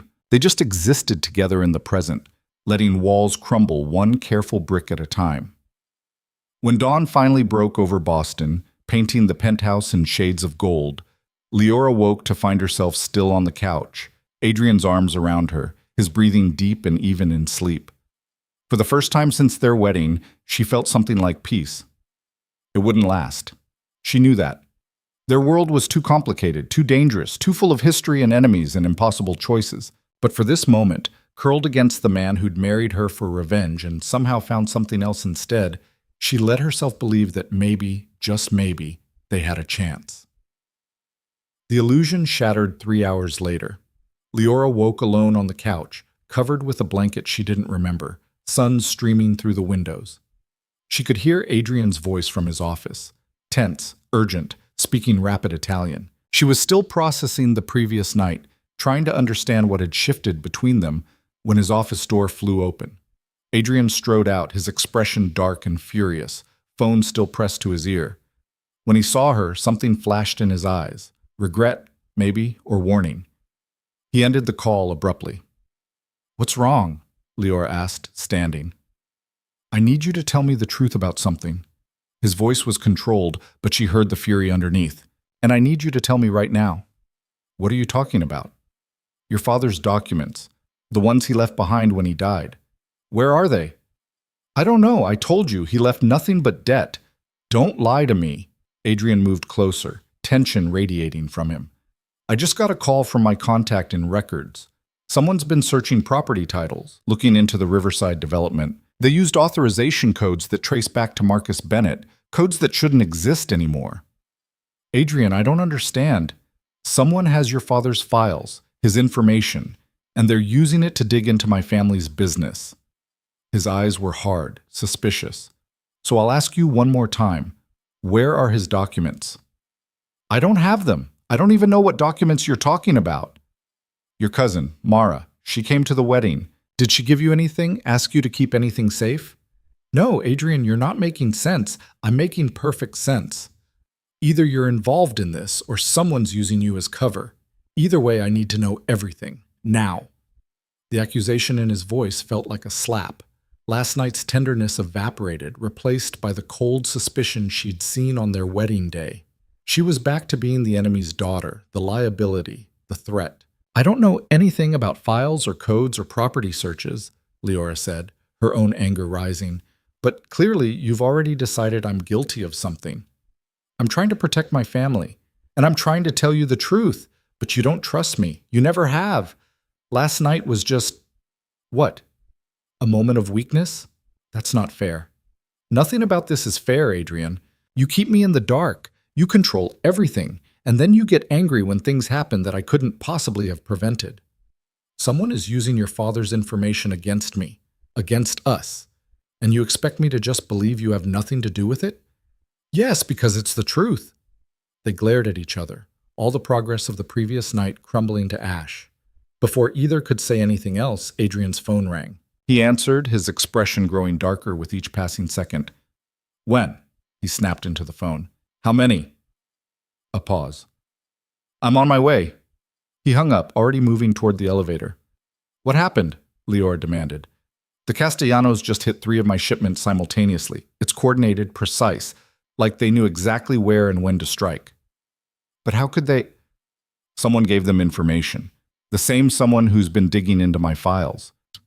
He stopped at the elevator, turning to look at her with eyes full of doubt. I want to believe you, Leora, but right now, I don't know what to believe. The elevator doors closed between them, leaving Leora alone in the penthouse with her heart breaking and the awful realization that no matter how far they'd come, the past was always there, waiting to destroy them. The silence in the penthouse was crushing. Leora stood frozen where Adrian had left her, his suspicion still hanging in the air like smoke. Her hands were shaking from anger or hurt or the awful realization that they'd been so close to something real before it all fell apart.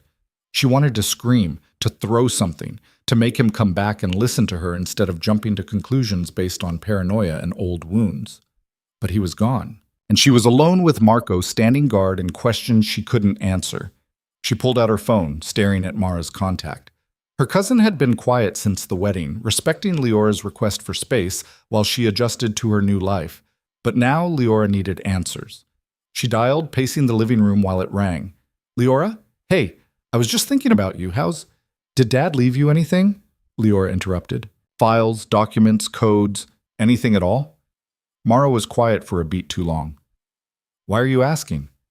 Because someone's using his information to attack Adrian's business, and Adrian thinks I'm involved. That's insane. You didn't even know your father was connected to… Mara stopped herself. Connected to what? Mara, what do you know? Nothing. I just meant you hadn't seen him in years before he died. You're lying. I can hear it in your voice. Leora's heart was pounding now. Tell me the truth. Did he give you something? Another long pause, then quietly. He sent me a package, about 6 months before he died. I didn't open it. He said to keep it safe, that if anything happened to him, someone might come looking for it. Ice flooded Leora's veins. What was in it? I don't know. I never looked. It's just been sitting in my storage unit in Chicago. Mara, people are getting hurt. Adrian's operations are being targeted. If that package has anything to do with it, I'll send it to you. Overnight. You can go through it yourself. No, don't send it here. Send it to the Foundation office. And Mara? Leora's voice hardened. Don't tell anyone about this, not yet. You think I'm in danger? I think everyone connected to Dad is in danger. Just be careful. She hung up, mind racing. Her father had left files, documents important enough to hide, to protect. And now someone was using them as weapons against Adrian. But who? And how had they gotten access? The Foundation office. It had been vandalized, but what if that wasn't random violence? What if someone had been looking for something? Leora grabbed her coat, heading for the elevator. Marco stepped in front of her immediately. Mrs. Moretti, Mr. Moretti's orders were clear. You stay here. I need to go to the Foundation office. Not without Mr. Moretti's approval. Then call him. Tell him I have information about who's been accessing my father's files. Marco hesitated, then pulled out his phone. The conversation was brief, tense. When he hung up, his expression was carefully neutral. He says to bring you to him. He's at the harbor warehouse. Fine. Let's go. The drive across Boston felt endless. Marco stayed silent, clearly uncomfortable with whatever situation was unfolding. Leora stared out the window, trying to piece together a puzzle she didn't fully understand. Her father had betrayed Adrian's family 15 years ago. He'd run, hidden, eventually died broke and alone. But before he died, he'd sent documents to Mara for safekeeping. Why? What was in them that mattered after all this time? They pulled up to a warehouse district near the harbor. Marco led her inside, through corridors that smelled of salt water and motor oil, until they reached a large open space where Adrian stood with a dozen of his men. He was in the middle of giving orders, his voice sharp and authoritative, but he stopped when he saw her. "Leora, what information do you have?" No warmth, no softness from last night, just cold business. She lifted her chin, refusing to be intimidated. "My father sent documents to my cousin Mara 6 months before he died. She's had them in storage ever since. She's sending them to the Foundation office tomorrow." Adrian's expression didn't change. "What kind of documents?" "She doesn't know. She never opened the package." "And you expect me to believe you knew nothing about this?" "I didn't know, but I'm telling you now." Leora moved closer, needing him to see the truth in her eyes. "Someone else must know about them. Maybe that's what the office break-in was really about. Someone looking for files that weren't there yet." Adrian was silent, calculating. One of his men stepped forward, Dominic, she remembered from the wedding. "Boss, if someone's tracking the cousin's movements, they might intercept the package." "Then we get to it first." Adrian turned to his men. "I want surveillance on the Foundation office starting now. When that package arrives, I want it secured immediately." He looked back at Leora. "You don't go near the office until we have those documents. Understood?" "Adrian, I can help." "No, you've done enough." His voice was flat, emotionless. "Marco, take her home." The dismissal stung worse than anger would have. Leora wanted to argue, to fight, but the look in Adrian's eyes stopped her. He'd closed himself off completely, rebuilt every wall she'd thought they were dismantling. "Fine," she said quietly. "But when this is over, we're going to talk about trust. Really talk. If there's anything left to talk about." The words hit like a physical blow. Leora turned and walked away before he could see how much they'd hurt. Back at the penthouse, she paced like a caged animal. Every instinct screamed at her to do something, to take control, to stop being a passive piece in everyone else's game. She'd spent her whole life watching her mother slowly break under the weight of her father's choices. She'd sworn she'd never be that woman, powerless, waiting, hoping someone else would fix things. She wasn't going to start now. Leora pulled out her laptop and started searching. Her father's name, the Riverside property, the Volkov organization Adrian had mentioned. She dug through old news articles, business filings, anything she could find that might explain what her father had been involved in and why it still mattered 15 years later. 3 hours later, she found something. A property transfer dated 6 months before her father's death. A small office building in South Boston transferred from a shell company to Marcus Bennett's name. It had been sold again 3 weeks after he died, to another shell company with ownership buried in layers of legal complexity. But Leora had learned a few things working with the Foundation's lawyers. She knew how to trace corporate structures, follow paper trails, and this one led somewhere interesting. The current owner of that property was listed as Fontaine Consulting. Elise. Leora sat back, mind spinning. Elise owned a property that had belonged to her father, a property transferred right before he died, right around the time he sent those documents to Mara. It couldn't be coincidence. She grabbed her phone, pulling up the business listing for Fontaine Consulting. The address was in downtown Boston, a legitimate-looking office in a high-rise. She should tell Adrian, should let him handle it. But Adrian didn't trust her right now. He'd shut her out, treated her like a liability instead of a partner. And if she was right about Elise being involved, Adrian's history with her might cloud his judgment. Leora made a decision that was probably reckless and definitely dangerous. She called an Uber. "Mrs. Moretti?" Marco appeared in her doorway. "Everything all right?" "Fine. I'm just going to lie down for a while." "Do you need anything?" "No. I just need some rest." She waited until she heard him return to his post by the elevator, then slipped out through the service stairs, a route she'd discovered during one of her restless explorations of the building. The Uber was waiting on the side street. She climbed in before Marco could notice she was gone. The office building was sleek and modern, all glass and steel. Fontaine Consulting was on the 14th floor. Leora took the elevator up, her heart pounding, no clear plan except to confront Elise and demand answers. The reception area was empty, after hours apparently, but lights were on in the corner office, visible through frosted glass.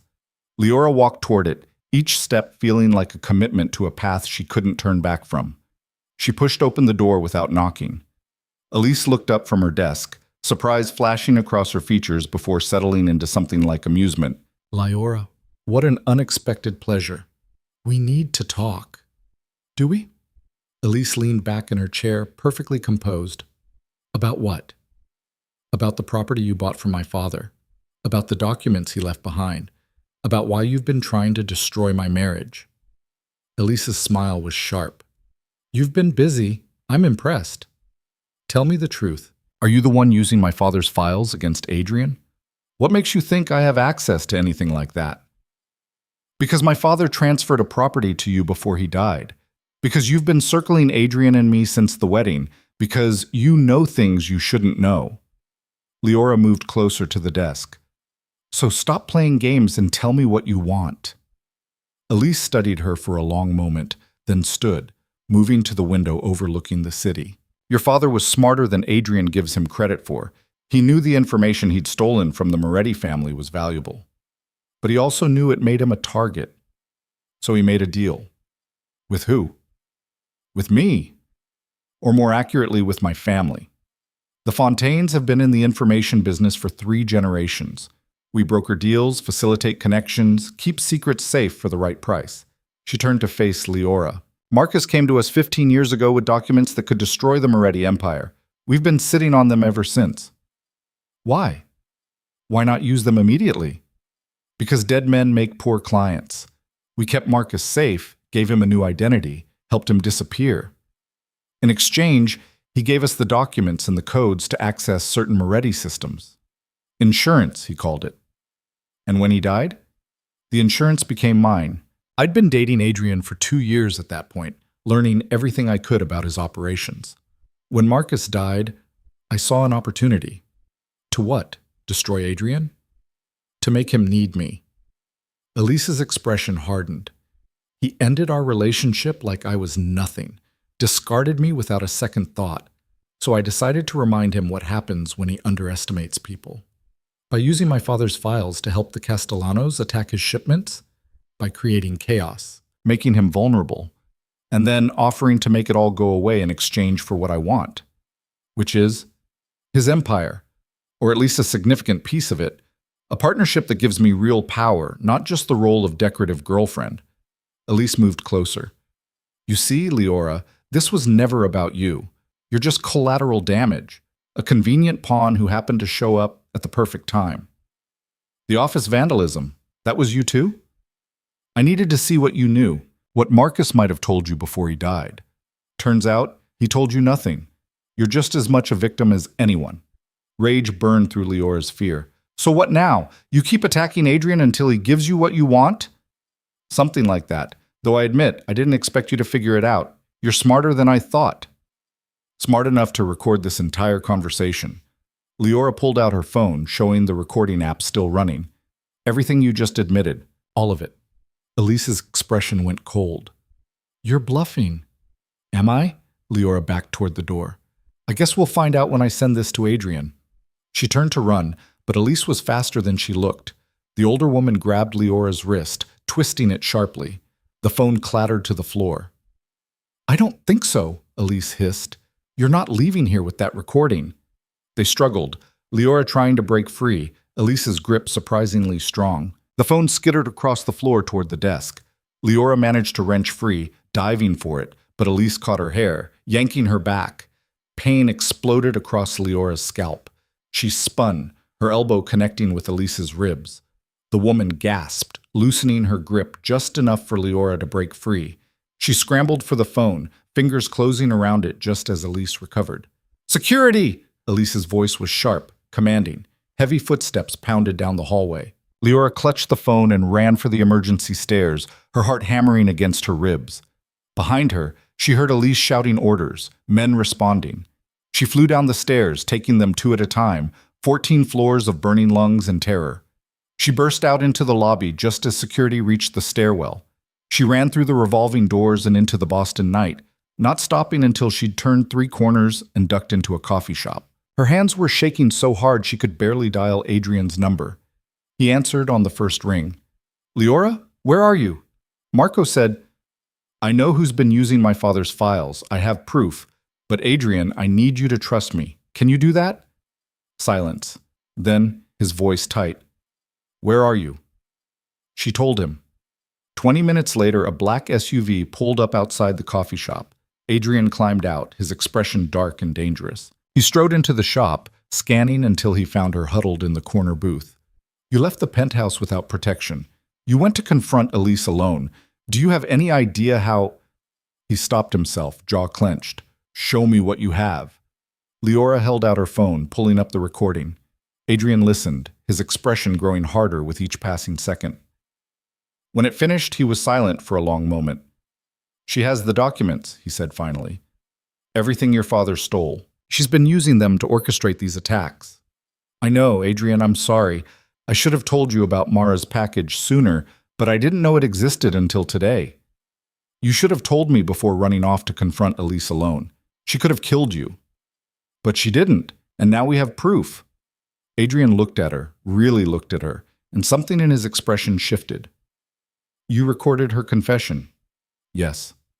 Even though it was dangerous, even though you were terrified. I needed you to believe me. I needed proof. He reached across the table, taking her hand. His grip was warm, solid, anchoring. I should have believed you without proof. I should have trusted you. You were protecting your family, I understand. No.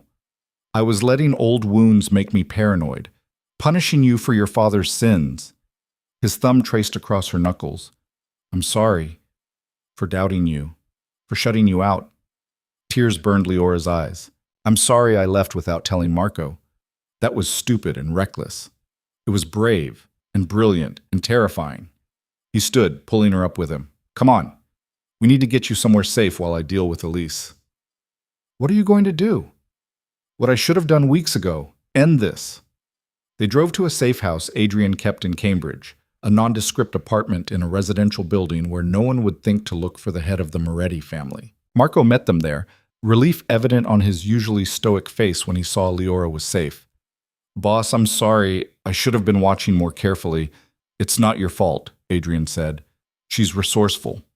Now I need you to gather the team, everyone we trust. We're moving on Fontaine Consulting tonight. All of it? Everything. Documents, servers, personnel files. I want every piece of evidence that connects Elise to these attacks. And I want her brought to me. Marco nodded and left. Adrian turned to Leora, his hands coming up to cup her face. You stay here. Don't leave. Don't answer the door for anyone except me or Marco. Adrian, please. I need to know you're safe. I can't focus if I'm worried about you. She saw the fear in his eyes, the genuine terror at the thought of losing her. It mirrored her own fear from earlier when he'd left angry and suspicious. Okay, she agreed, but you come back to me. Promise. I promise. He kissed her then, hard and desperate and full of everything they hadn't said. When he pulled back, his forehead rested against hers. When this is over, we start fresh. No more secrets, no more walls. No more revenge. No more revenge, he confirmed. Just us. However that works. Then he was gone, leaving Leora alone in the safe house, with nothing to do but wait and worry. The hours crawled by with agonizing slowness. Leora paced, checked her phone obsessively, and tried not to imagine worst-case scenarios. Adrian facing Elise's security. Elise having backup plans. Everything going wrong. It was nearly midnight when her phone finally rang. It's done, Adrian said without preamble. We have the documents, all of them. Elise is contained. Contained how? She's being held at one of my properties, along with evidence of her involvement with the Castellano attacks. I've already sent copies to their leadership as proof she was playing both sides. What will they do to her? That's not my concern anymore. She betrayed everyone involved. They'll handle her according to their own justice. Leora should have felt relief. Instead, she just felt tired. Is it really over? The threat from Elise? Yes. The Castellanos have already reached out to negotiate a ceasefire. They don't want war over a manipulator's schemes. And the documents? My father's files? I have them, all of them. I'm going through them now. Adrian paused. Leora, there's something you should know, something I found. What? Your father? He kept records, detailed accounts of everything he did, everyone involved, including proof that he wasn't the only traitor 15 years ago. Leora's heart stopped. What do you mean? There was someone else inside my father's organization. Someone who helped Marcus access the systems, who fed him information about my mother's schedule. Someone who made the Volkov attack possible. Who? Vincent Castellano. The name hit like a hammer. Vincent, one of the men from that dinner weeks ago. The one who'd made pointed comments about her father's history. He was working with my father? More than that. He orchestrated the whole thing, used Marcus as a scapegoat while he profited from the chaos. My family blamed your father for everything, while Vincent climbed the ranks in his own organization. Does he know you found out? Not yet. But he will? Adrian's voice was cold, controlled. This ends tomorrow, all of it. The lies, the betrayals, the blood feuds built on incomplete truths. Adrian, be careful. Always. Now get some rest. I'll be there in an hour to bring you home. Home. The penthouse had started to feel like home somewhere along the way, not because of the luxury or the security, but because Adrian was there. When he finally arrived at the safe house, he looked exhausted but victorious. He pulled Leora into his arms the moment he saw her, holding her like she might disappear. It's over, he said against her hair. Really over. What happens now? Now we go home. Tomorrow I meet with the crime families and present the evidence. Vincent will be dealt with. The Castellanos will compensate us for the attacks. And everyone will know the truth about what happened 15 years ago. Will that help? Knowing the truth? Adrian pulled back to look at her. It won't bring my mother back, but it might let me stop blaming your father for everything. He was used, manipulated. Yes, he made terrible choices. But he wasn't the monster I thought he was. And me? Leora asked quietly. What am I now? You're my wife. Not because of debt or revenge or obligation, but because somewhere in this mess I fell in love with you. The words stole her breath. Adrian, I know it's complicated. I know we started this all wrong, but what I feel for you is real, Leora. Terrifyingly real. Tears spilled down her cheeks. I love you too. I didn't want to. I fought it. But I do. He kissed her softly, tenderly, like she was precious. Then we'll figure out the rest. Together. They drove back to the penthouse as dawn broke over Boston, painting the sky in shades of pink and gold.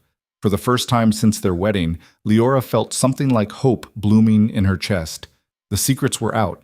The enemies were exposed. And the man beside her was choosing her, really choosing her, not as revenge or obligation, but as love. It wouldn't be easy. They had damage to repair, trust to rebuild, a future to construct from the ashes of their past. But they had something they hadn't had before. They had honesty, and choice, and each other. It was a start. The morning light felt different somehow, softer and warmer as it spilled through the penthouse windows. Leora stood watching the city wake up, Adrian's arms wrapped around her from behind, and for the first time in months she felt like she could breathe without the weight of secrets pressing down on her chest. You should rest, Adrian murmured against her neck. You've been up all night. So have you. I'm used to it. She turned in his arms, studying his face. The exhaustion was there, etched in the lines around his eyes, but so was something else. Peace, maybe, or the beginning of it. When do you meet with the families? She asked. 2 hours, the heads of all 5 organizations. I'm presenting the evidence about Vincent, about what really happened 15 years ago. His hand came up to trace her jaw. It's going to get ugly. Will you be safe? I'll have protection, but Vincent won't go down quietly. Men like him never do. Fear twisted in Leora's stomach. Then don't go. Send someone else with the evidence. I have to be the one to do this. For my mother. For my family's reputation. For us. He kissed her forehead gently.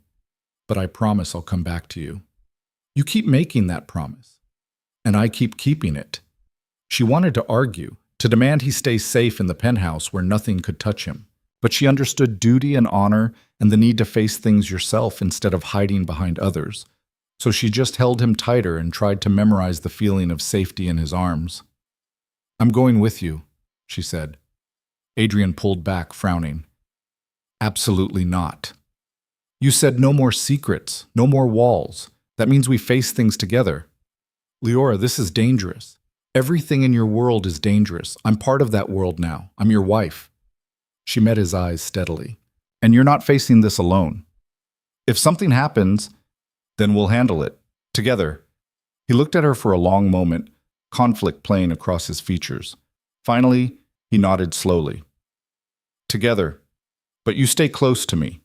You don't leave my side for any reason. Deal. 2 hours later, they arrived at a private estate outside the city, neutral ground owned by none of the families but respected by all. Security was everywhere, armed men watching from shadows, tension thick enough to taste. Marco flanked Adrian's right side, another guard named Salvatore on his left. Leora stayed close as promised, her hand tucked in Adrian's. They were shown into a grand library where 4 other men waited, each representing a different criminal organization.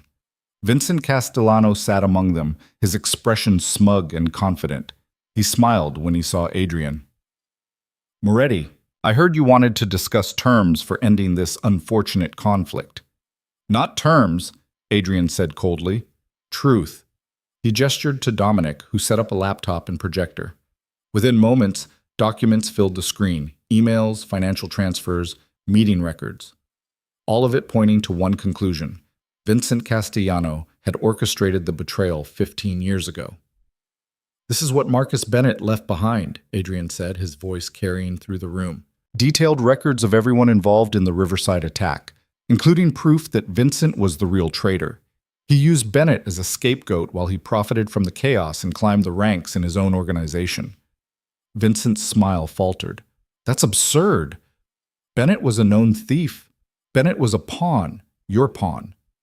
Adrian clicked to the next document, a bank transfer from a Castellano shell company to Marcus Bennett's account, dated 2 weeks before the attack. You paid him to steal information, to set up the Riverside site as a target, and when the Volkov struck, you made sure my mother would be there. The room erupted. The other family heads shouted questions, demanded explanations. Vincent stood, his face flushed with rage. You have no proof. I have 15 years of proof, bank records, communications, testimony from people you thought were dead. Adrian's voice cut through the chaos like a blade. You killed my mother for territory and profit. You destroyed my family's chance at legitimacy, and you let an innocent man take the blame. Bennett wasn't innocent. No. But he wasn't the monster I thought he was. He was desperate, manipulated, used by you. And when he realized what he'd done, when he understood people had died, he tried to make it right. Those documents he kept? They were his insurance, his way of protecting himself from you. Vincent's hand moved toward his jacket. Adrian's men responded instantly, weapons drawn. The other family heads backed away, making it clear this was between Adrian and Vincent. You think you can just accuse me and walk away? Vincent snarled. You think anyone will believe a dead traitor's files over my word? I think the evidence speaks for itself, Adrian said calmly. And I think you're done. Your own people will see you for what you are once they review these documents. A traitor who profits from war while sending others to die. One of the other heads, a silver-haired man Leora recognized from the wedding, stepped forward. Vincent, if even half of this is true, it's lies, all of it. Moretti's trying to shift blame for his own family's failures. Enough. The command came from the eldest man in the room, someone Adrian had called Don Carmine. His voice was quiet but absolute. The evidence will be reviewed by neutral parties. If it's legitimate, Vincent, you'll answer for what you've done. If it's fabricated, Moretti will answer. Until then, both of you are confined to your territories. No moves, no retaliation, no contact. This is not negotiable. Don Carmine's gaze swept the room. We've had enough blood over lies and half-truths. This ends today, one way or another. Adrian nodded once, accepting the terms. Vincent looked like he wanted to argue, but the other heads were already moving toward the door, making it clear the meeting was over. As they filed out, Vincent caught Leora's eye. The hatred there was palpable, burning. This isn't over, he said quietly. Yes, Adrian said, stepping between them. It is. Security escorted Vincent out one exit while Adrian's team moved toward another. The tension didn't ease until they were back in the car, pulling away from the estate. "That went better than expected," Dominic said from the front seat. "For now," Adrian replied. "But Vincent won't accept this quietly. He'll fight the investigation, try to discredit the evidence." "Let him try," Marco said. "The other families aren't stupid. They'll see the truth." Leora watched Adrian's profile, seeing the weight still on his shoulders. "What happens if they don't believe you? Then there's war, real war, not the skirmishes we've had, but full conflict between the families. Can you win that?" Adrian took her hand, threading their fingers together. "I can survive it, but I don't want to. I'm tired of blood and revenge and violence. I want what my mother wanted, something better." "Then we build something better," Leora said firmly, "starting now." Over the next week, the investigation unfolded with surprising speed. Neutral auditors reviewed the documents, traced the financial trails, interviewed witnesses who'd been too afraid to speak before. With each passing day, the evidence against Vincent mounted. Leora watched it all from the relative safety of the penthouse and the foundation office, which had been completely renovated and secured. She threw herself back into work, helping women rebuild their lives while her own life transformed around her. Adrian came home earlier now, left his office door open, included her in conversations about business decisions. They had dinner together most nights, sometimes silent and comfortable, sometimes filled with conversation about the future they were starting to build. On the 8th day, Don Carmine called a final meeting. This time, Leora wasn't asked to attend.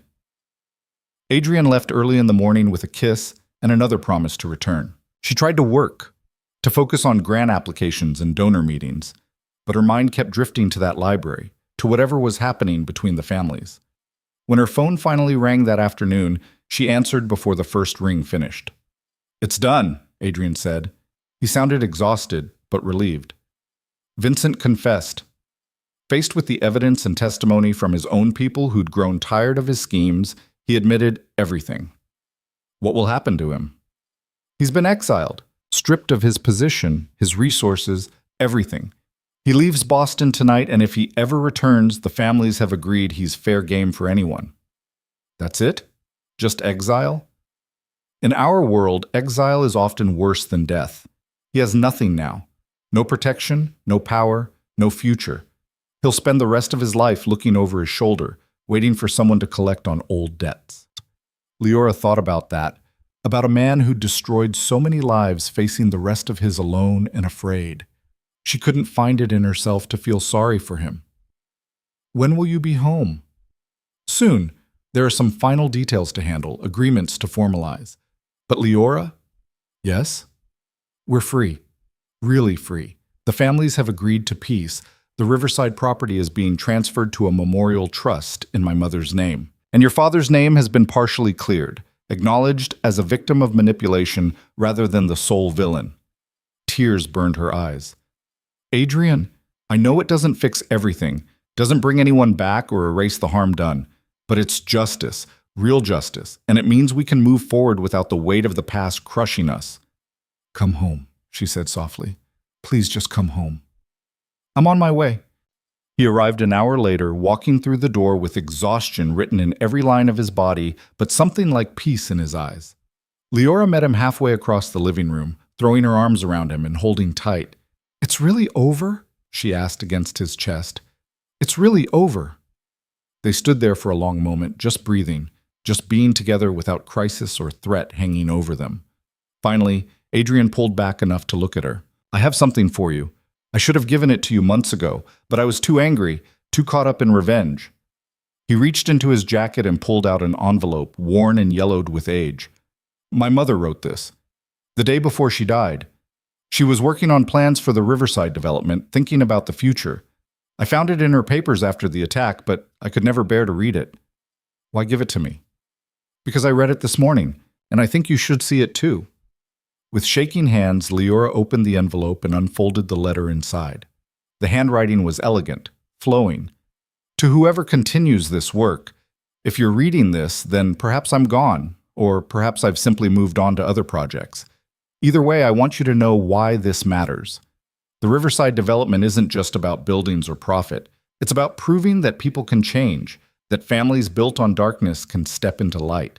It's about creating something that helps rather than harms, that builds rather than destroys. My son will inherit a complicated legacy. I hope he chooses to transform it into something beautiful. I hope he finds someone who sees the good in him, who challenges him to be better, who loves him not despite his flaws, but including them. To that person, whoever you are, thank you. Thank you for seeing worth in my family. Thank you for helping us become more than our history. Create beauty. Choose mercy. Build futures. With hope, Isabella Moretti, Leora's vision blurred with tears. She sounds like she was remarkable. She was. Adrian's voice was rough. And I think she would have liked you. Would have been proud that you're the one carrying on her foundation's work, making the Riverside dream real in a different way. I'm not carrying it on alone. We're doing this together. Together, Adrian agreed. He took her face in his hands, his thumbs brushing away tears. Marry me again. She blinked, confused. We're already married. We had a transaction, a performance. I want something real, a ceremony where we choose each other freely, without debt or revenge or obligation, just us. Fresh tears spilled over. Yes, 1,000 times yes. He kissed her then, soft and deep and full of promise. When they finally broke apart, both smiling through tears, Adrian rested his forehead against hers. I love you, Leora. I should have said it sooner, should have admitted it months ago when I first started falling, but I'm saying it now. I love you. I love you too. Even when you're controlling and overprotective and impossible. Especially then? Especially then. They spent the rest of the evening planning, not a wedding yet, but a future. The Riverside property would become a mixed-use development, affordable housing, job training centers, community spaces. The foundation would expand, helping more women, more families. Adrian would transition more of his business toward legitimate operations, using his connections to create opportunities instead of chaos. It wouldn't happen overnight. Change never did. But for the first time, they had the freedom to try. 3 months later, they stood in a small chapel surrounded by the people who mattered. Mara, who'd flown in from Chicago, Carmen and the foundation staff, Dominic, Marco, and the men who'd become family, Don Carmine and the other heads who'd helped ensure peace. Even some of the women from the foundation attended, their presence a testament to the work Leora had done. This time, when the officiant asked if she took Adrian Moretti as her husband, Leora's I do came from love, not survival. This time, when Adrian slipped the ring on her finger, his hand was steady and sure. This time, when he kissed her, it was a beginning, not an ending. The reception was small, intimate, nothing like the spectacle of their first wedding. They danced in a community center they'd helped renovate, ate food from local restaurants the foundation had partnered with, celebrated surrounded by people who knew their whole messy, complicated, beautiful story. Later, as the party wound down, Adrian pulled Leora outside to a small garden behind the building. The night was clear, stars visible despite the city lights. I have one more thing, he said, reaching into his pocket. Something I should have given you on our first wedding day, but couldn't admit to myself yet. He handed her another envelope. Inside was a letter in his handwriting, dated the day they'd married. Leora, by the time you read this, if you ever do, maybe we'll have killed each other. Maybe you'll hate me for trapping you. Maybe I'll have succeeded in making you pay for sins that weren't yours. Or maybe something unexpected will happen. You stood at the altar today looking terrified and defiant and heartbreakingly beautiful. You said your vows like a warrior, not a victim, and something in me recognized something in you. I told myself this was revenge, justice, a debt collected. But watching you now, seeing the strength it took to walk toward me instead of running, I wonder if I'm lying to myself about what this really is. Maybe someday I'll be brave enough to find out. A. Leora looked up at him, new tears streaming down her face.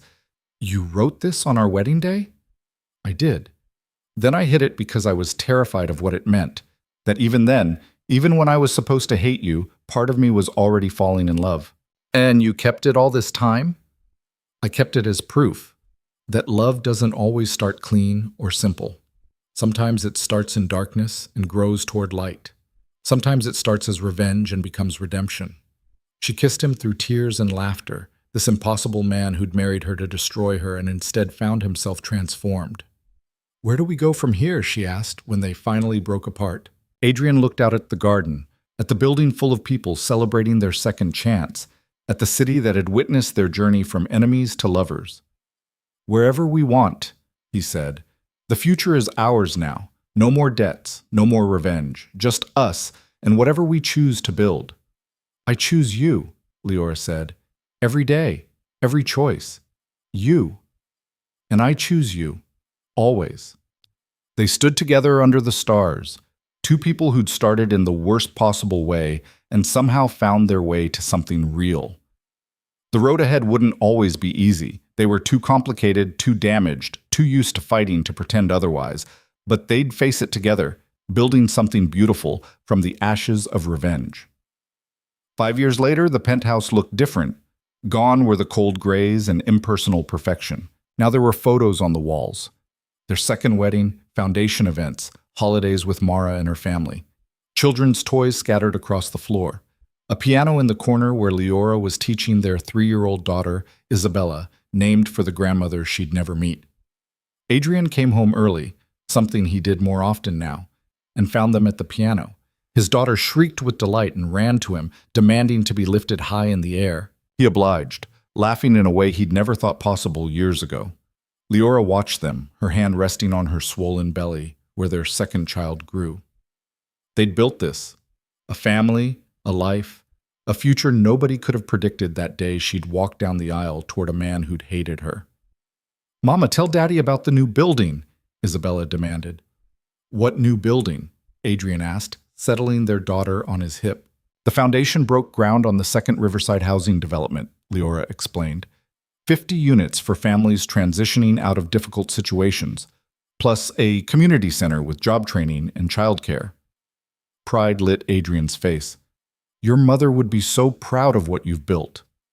"What we've built," Leora corrected. "None of this happens without your support, your connections, your belief in the vision." "Our vision," Adrian said, crossing to kiss her. "Everything we do together." Isabella made exaggerated gagging sounds at their kiss, making them both laugh. Adrian set her down, and she immediately went back to the piano, attempting to play a song Adrian's mother had loved. Later, after Isabella was asleep, and they stood together on the rooftop garden they'd created, full of the flowers Adrian's mother had loved, the plants that represented growth and healing, Leora leaned back against her husband's chest. "Did you ever think we'd get here?" she asked. "When you were planning revenge, did you imagine this?" "Never. I thought I'd make you suffer, collect my debt, and move on. I didn't count on you being extraordinary. Didn't count on you fighting back.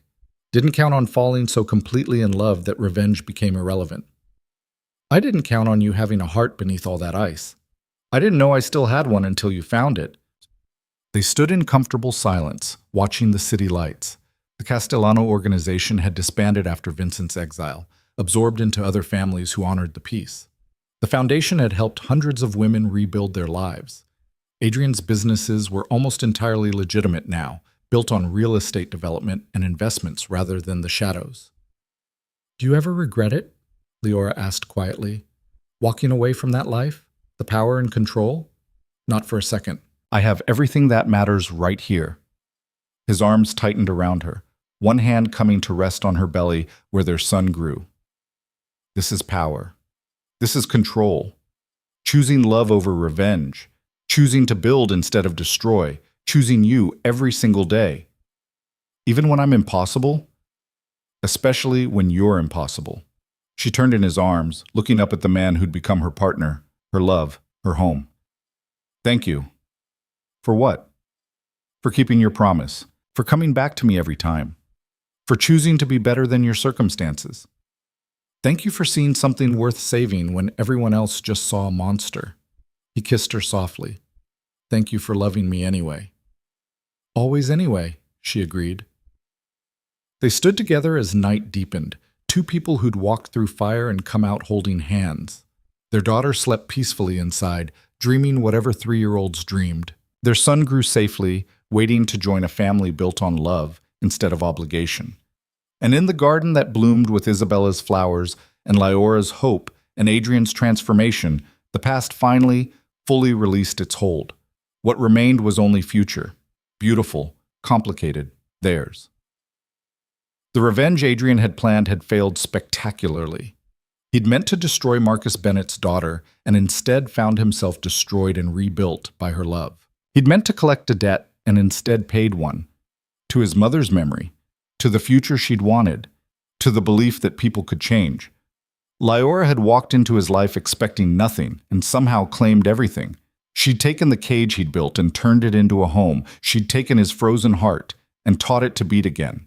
Together, they'd turned a marriage born from ice and revenge into something warmer than either had dreamed possible. And in the end, that was the greatest revenge of all. Not against each other, but against the darkness that had tried to define them. They'd chosen light instead, and in that choice, they'd found everything.